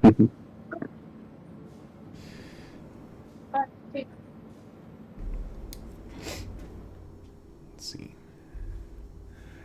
I'm gonna stay on for 10 more minutes so that I can hit that 4-hour mark. Feel like I've accomplished something specific. So what I'm hearing is one more run. No. My FPS was already at 20-ish when I got off. I'm gonna finish off by reading some more salty posts on Spectrum. Oh, there you go.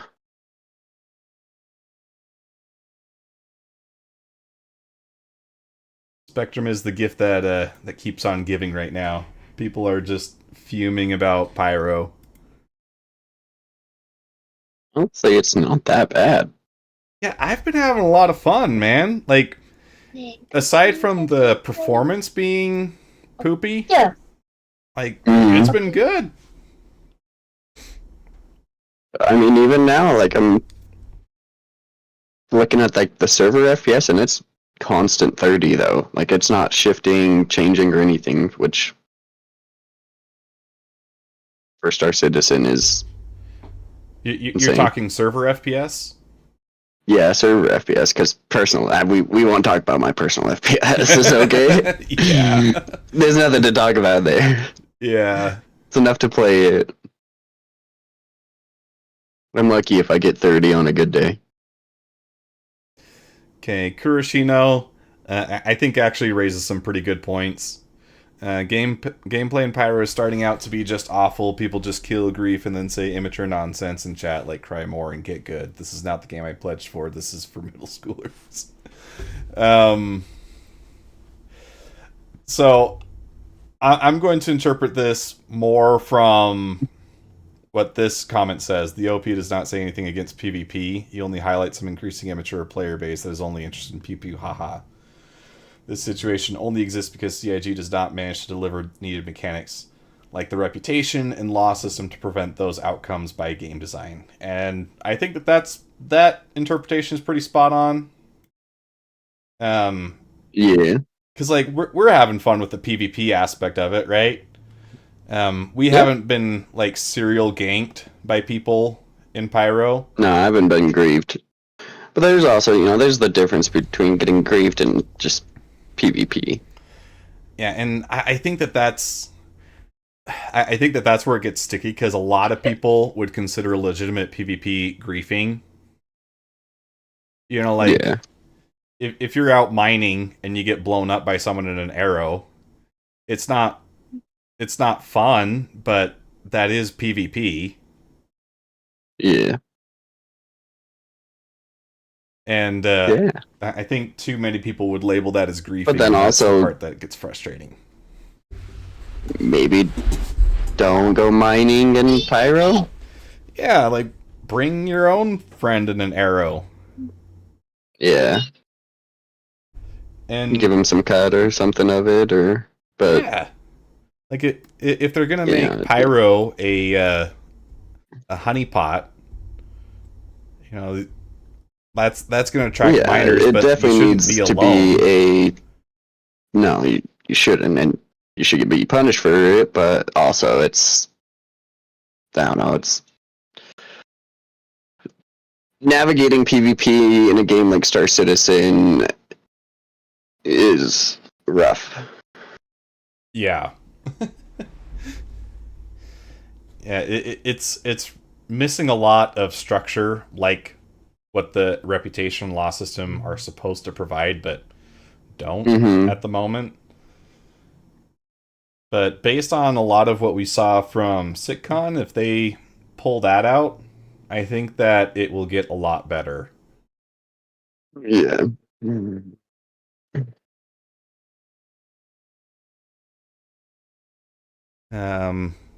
Tesseract is bringing up the 90% NPC population, which I think the game has kind of moved away from that claim, but I also don't think that it's... I don't think that that's really going to... What's the claim? So, back in the day, Chris Roberts promised that the population was going to be 90% NPCs. So there would be 9 NPCs to every player, or 10 NPCs to I every don't player. want 9 NPCs to a player or whatever. Yeah. I'd rather a lot more players than just NPCs. Yeah, and, you know, if we get a massive player population, there's going to be lots of people that suck, too. Mm-hmm. So, I mean, like, even if you never do PvP, if you've been playing Star Citizen since it came out, you're going to be better than a lot of the new people that come in. Yeah, and that's just from understanding the game. Yeah.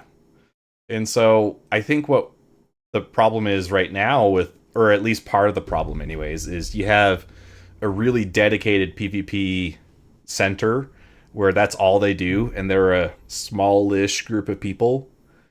And then there's everybody else who doesn't do PvP, but like those skill levels aren't really changing right now. Like, you have the people that have invested the time to get good, and then you have people that haven't really touched it.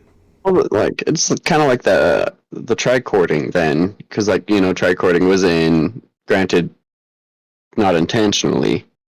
Yeah. But it gave the people who learned how to do it an advantage over the people who didn't, and it showed. Yep.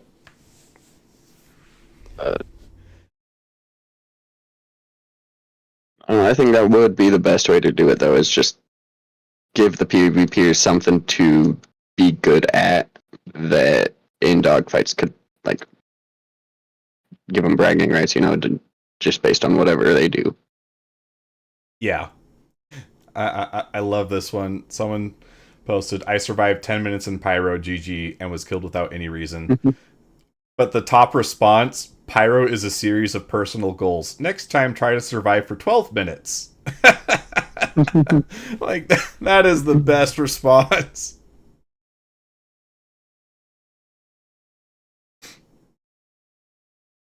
Uh-oh, PvE servers are necessary. And here's why. Griefers think that PvP and PvE players must be held together. Of course they think like that because that's how they get easy prey. They don't want to fight against other skilled PvP players and become their victim. That would not be fun for them, so they keep saying, get used to it, this is the nature of the game, or then leave if you don't like it. So they are happy with PvE players leaving the game completely, but they are not happy with them leaving to the other server, PvE one. What even is that logic? Basically, they just want CIG to lose part of its player base customers because they don't want PvE players to enjoy the game. PvE players don't want to be griefed. It's not just a matter of being killed for no reason. The main problem is losing hours of time on all the chores all over again, like waking up in a hospital, taking a train to a spaceport, reclaiming ship, buying again, all the stuff like weapons, armors, etc., getting again cargo or whatever, flying again to the location, and all this takes hours to do. I mean, not hours, but it does take a long time. All of these hours can be erased in seconds for just a few moments of smile on a griefer's face. PvE players do not enjoy that, and they have no time to waste like that. That's why they will just leave the game. This is the main reason for CAG to create PvE servers if they don't want to lose a big part of their customers. There's an edit. PvP players are crying here again, like a PvE only server would take away a PvP aspect from their game. No, it would not on a PvP server, which would be both PvP and PvE. It's like talking to a brick. It is like talking to a brick wall. They already have it, and it's Pyro, and they're just complaining that something new isn't what they wanted. Yeah. Like, Pyro is the PvP server. Personally, Stanton is your PvE server. It's already in the game. Like, it's there now. They just don't like what it is. Yeah, I mean, Stanton and other high security systems are essentially your PvE servers.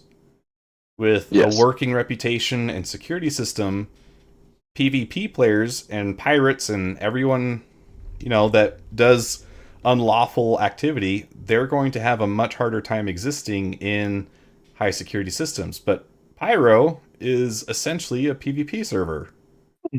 Yeah, that's literally what they were asking for in that post right there, but not realizing that they got what they asked for already. Yeah. And the irony, okay, top reply, nope, just wait for PvE focused star systems, don't want to deal with PvP, you'll have to play in places like Terra. Okay. Oh, look at that. Yeah, so it's exactly what we're saying, right? OP responds, how about you won't tell me what to do and I decide myself? Goes both ways, bud. Goes both ways! CIG will not care about your comment either. They will see declining player base and they will create PvE servers to stop that. They're going to create PvE systems. Yeah. Like, oh.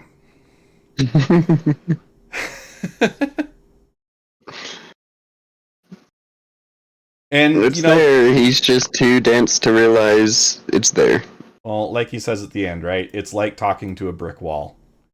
Indeed, it is. I mean, he does raise some points that I agree with, right? The main problem is losing hours of time on all the chores all over again. Okay, and it's not hours, but it is an unnecessary amount of time for any video game. Like, you shouldn't be spending upwards of 5 minutes prepping to do something that you want to do in a game. Yeah. Anything over 5, that's already excessive. But I think they've solved a lot of that already with just the hangar spawns. Well, it's not like a full hangar spawn, but I do think if they, like, from the med bed, there's just an elevator that you could just go straight to your hangar would be a lot nicer. Yeah. Like right now, when you like first load in, you go straight to your hangar, but once you die, you're back to the med bed run around. Yeah. But the whereas, medbed, like the medbed is, if you just go med bed to elevator, like go down to the lobby, and then there's an elevator, and then you could go straight to your hangar. Yeah. And then you're skipping a lot of running around the station, just trying to re-gear up. That's another 5 minutes right there that you could save just running around. Yeah, and I think that there's a pretty good lore justification to put the hospitals and clinics integrated into the spaceports on planets. Because well, there's that, but you also already have the the med hangar in your hangar, or the med elevator. Yeah, that's true, huh? If you were incapacitated, it would just take you there. Yeah, so the system's already in place. It would just be going the other way. Yeah. And they wouldn't even have to physically reorganize it. Like, the geometry can all stay in the same place, but just connect it the other way, going with an elevator, like you're saying. Yeah. Yeah, no, I think that makes a lot of sense. And then, if you actually want to go buy stuff, then you go to the gallery and run around and buy stuff. But if you're just trying to re-gear to get back out there again, I think that's the way to do it, and you're going to save, honestly, like 5 minutes every death on just that alone, just being able to go straight to your hangar. Yeah. Call your ship, and you've got your kiosk there to gear up. Yeah, and I mean, like, with space stations, they have half of that, right? Because if you set your spawn at the stations like we've done, you are in that same area where you have access to everything. Pyro probably does it better because you're running back to Ghost Arena and you're passing all the FPS and gear shops on the way. But the stations in Stanton, if you wanted to just get to your ship, that's fine. But if you want to get any gear, then you have to go to the Galleria again. Yep. And it's just a lot of elevators and going up and down. Yeah, and I would love to not use elevators nearly as much. Just for any reason at all. Would be nice. But especially on the planetary side, like you're saying, just make it so that you can get back to your hangar from the medbed, from the clinic, and that would solve half the problem. Yeah. It would just save a lot of running around if you've got 10 kits ready to go and just need to get back to your hangar. Yeah, just like buying. Because honestly, there's been some deaths I have where once I die, it's like, cool, Alt F4, I just don't want to go re-gear again. Yeah. Those are the ones that get me to do that are the ones that are not my fault and are entirely the game's fault. Bug-induced deaths or falling through or something. It's just like, alright, take a break. Yeah, I'm done for today. Yeah.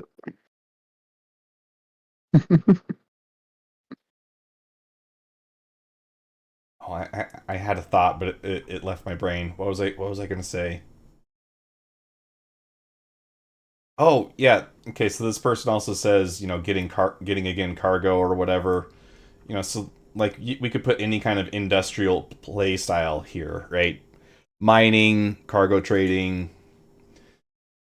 Yeah. There's always supposed to be some element of risk. And right now they have the NPC interdiction tuned way down, so it hardly ever happens. But I wonder how this player would feel if they were getting interdicted 50% of the time. Yeah. Getting interdicted only when they've got a full load of cargo. Yeah. I mean, that would probably be excessive for that specific scenario. But you should be anticipating running into NPCs trying to steal your stuff with some level of frequency, right? Yeah. I just think like the difference with like NPCs is, they actually pull you out of quantum, whatever, snag you when you're least expecting it, and they kind of hold you there. I don't know how they'll do it if, they pull up on your comms and start talking with you. Yeah. So, like right now, no one really talks in chat, like, no one QDs anyone and then starts typing to them like, 100K and we'll let you go or anything. They just, it's easier just to kill them, take their shit, and bounce. Well, and like I said, like that's probably excessive for that specific mechanic, but like Pyro right now, the closest you can get to the station is 120 kilometers, thereabouts, right? So what if you get to the station where you're trying to sell stuff and there's NPCs there waiting for you, and so you have to fight your way to the station? Like, that is legitimate gameplay on the PvE side. Yeah. And that would be a Pyro equivalent, right? Because Stanton, you wouldn't expect that kind of thing to happen. There should be security there. No, not keep it Stanton. safe. But if there were a PvE only version of Pyro, like, you'd be having to fight your way to a station every time against NPCs. Yeah, that would be cool. Like, pick up a hauling mission and gotta go stop at Pyro, but someone sold the the contract to some pirates or something, and they were just waiting for you to come by.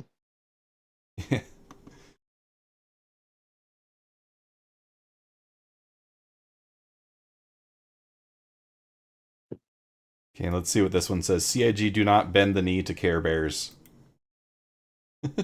Keep Pyro violent and rewarding. Keep Stanton a safe space, but with a little violence.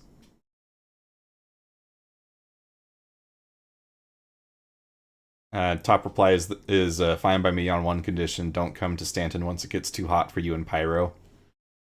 Which, fair enough. And I think the way that they do that is making Stanton impossible to live in as a pirate.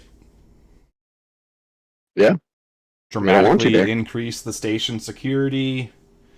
If the servers stay at this level of performance with 30 FPS, it should be pretty easy to make it so that the NPCs are just ace pilots that shoot you down quickly.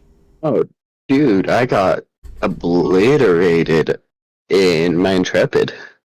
Yeah. Went to do a bounty, and I got a missile lock noise, so I'm popping countermeasures. Missile lock noise goes away, and then a couple seconds later, I just blow up. But yeah, no, the pilots don't mess around now. They slap. Yeah. Well, do you remember? I showed this earlier in stream, but do you remember the sandbox map in Halo 3 that had that skull hidden on the very edge? Yeah. And so you would either overload the budget by planting a bunch of landmines, or you would build a tunnel all the way to the skull. Mm-hmm. Like, I don't see any reason why there shouldn't be a version of that for station security. You just get one tapped if you're a 5-star criminal. Oh, yeah. Because you're not supposed to be there, right? Yeah. Oh, well, thinking what like the PDCs can do, it's definitely possible. Yeah.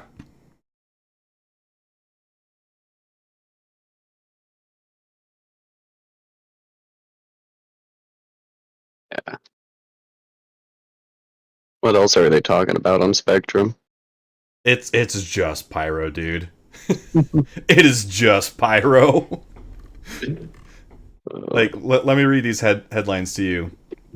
Star Citizen BD SSE A Lost Dream, basically talking about Death of a Spaceman, I think. Toxic and Pyro PvE servers are necessary, and here's why. A lesson from ED for Star Citizen, complaining about FPS content and Star Citizen. SC is doomed to fail if CIG doesn't finally fix their messed up PvP system. I survived 10 minutes in Pyro. Any official word from CIG about Pyro situation? CIG do not bend the knee to Care Bears. Is CIG even aware of the griefing problem they've created?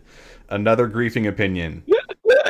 Well, I tried it, no thank you. Pyro is getting pay to win.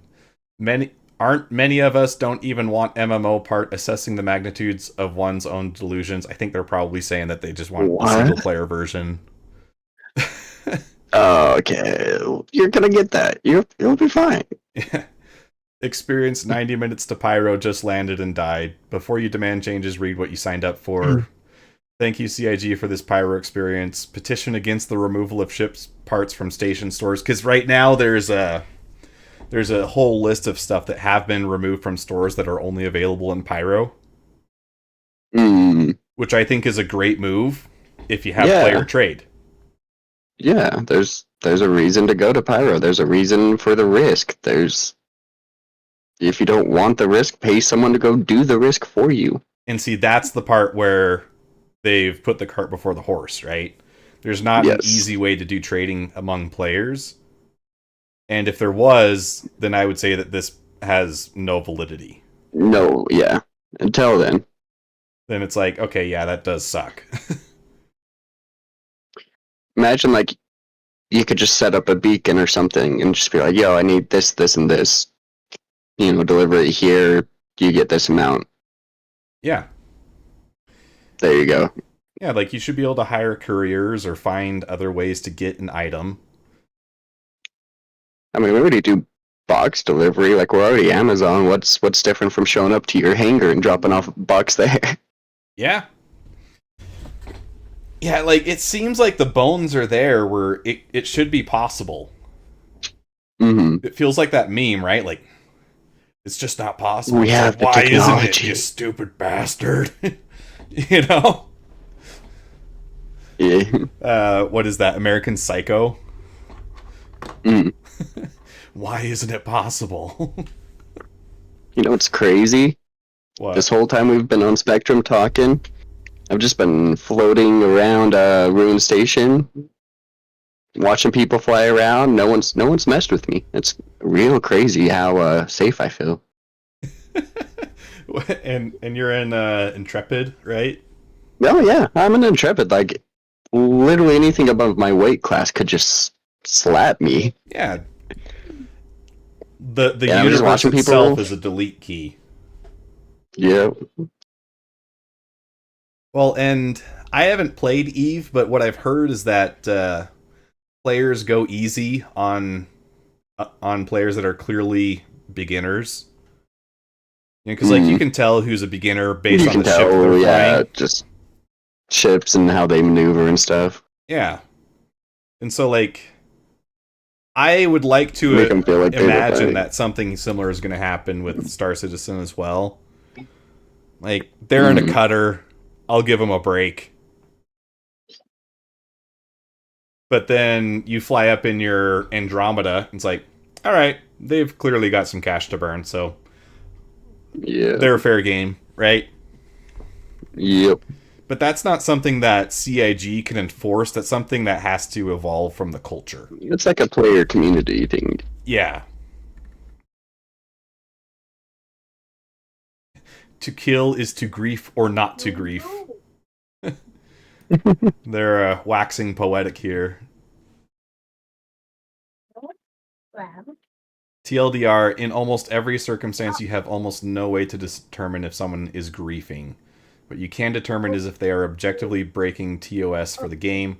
If so, report them. If not, continue playing the game. Do your best to avoid them. And if their behavior breaks TOS, then report them. I think that's a pretty good perspective. Yeah. Pad ramming breaks TOS. That's griefing. But so many people overuse the term griefing where it isn't very clear that that is actually griefing.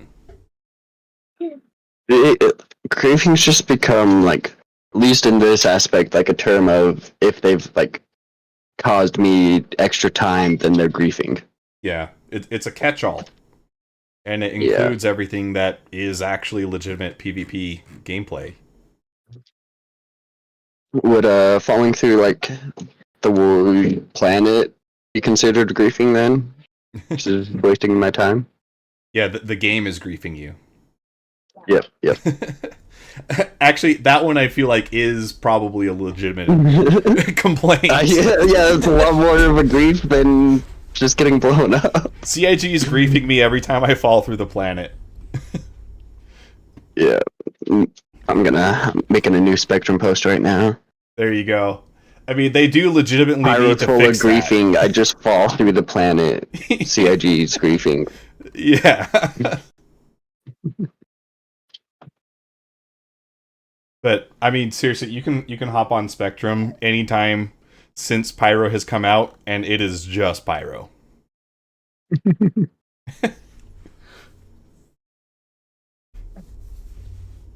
Okay, here's one that I'll probably agree with. One display per shop, come on.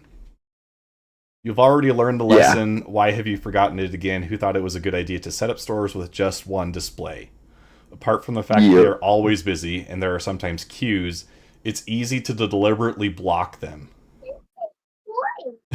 That's real griefing in contrast to what you usually read. I'm giving them an update. I like that. Yeah. And I'll make one subtle counter in a despotic area like Pyro is supposed to be. I would say of all places, it makes more sense than ever to have a limited number of displays. Because this is like the shop owner has to go and buy an iPad every time, right? So from a lore perspective, it makes sense to have fewer displays there, but then by contrast, a place like Stanton should have twice as many displays. So 2? Yeah. Or 4, you know. This is where it's at. But like if it's 1 in Pyro, then 2 in Stanton, or if it's 2 in Pyro, then it's 4 in Stanton.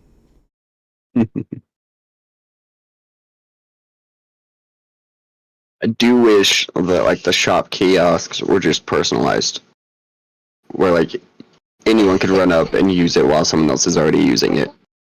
Well, I think what Orpheus and Epic Space Bob say here would solve that.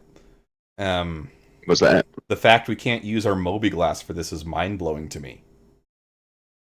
Yeah.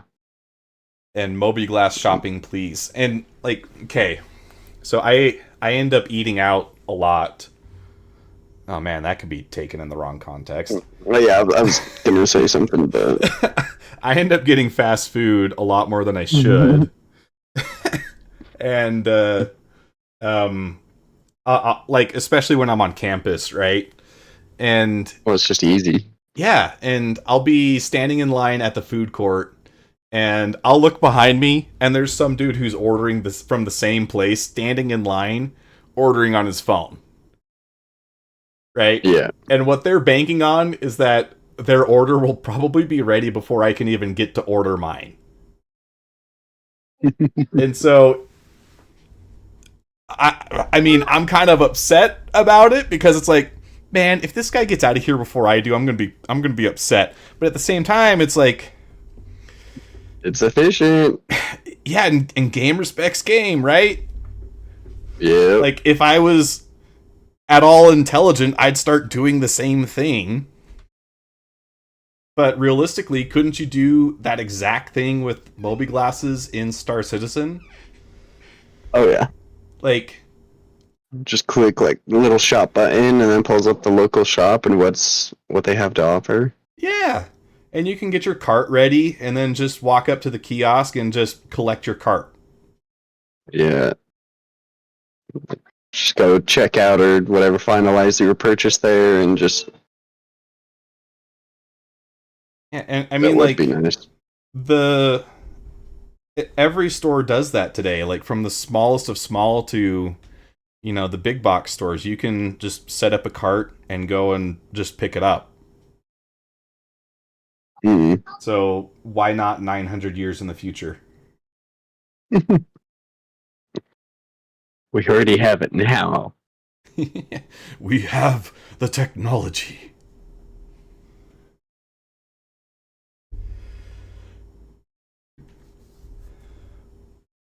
Well, I had a lot of fun. Yeah. Pyro's not that bad. TLDR. If there's a TLDW equivalent, it's just that. Pyro's not that bad. But Brian's great. Yeah. I think that's going to be it for me tonight, guys.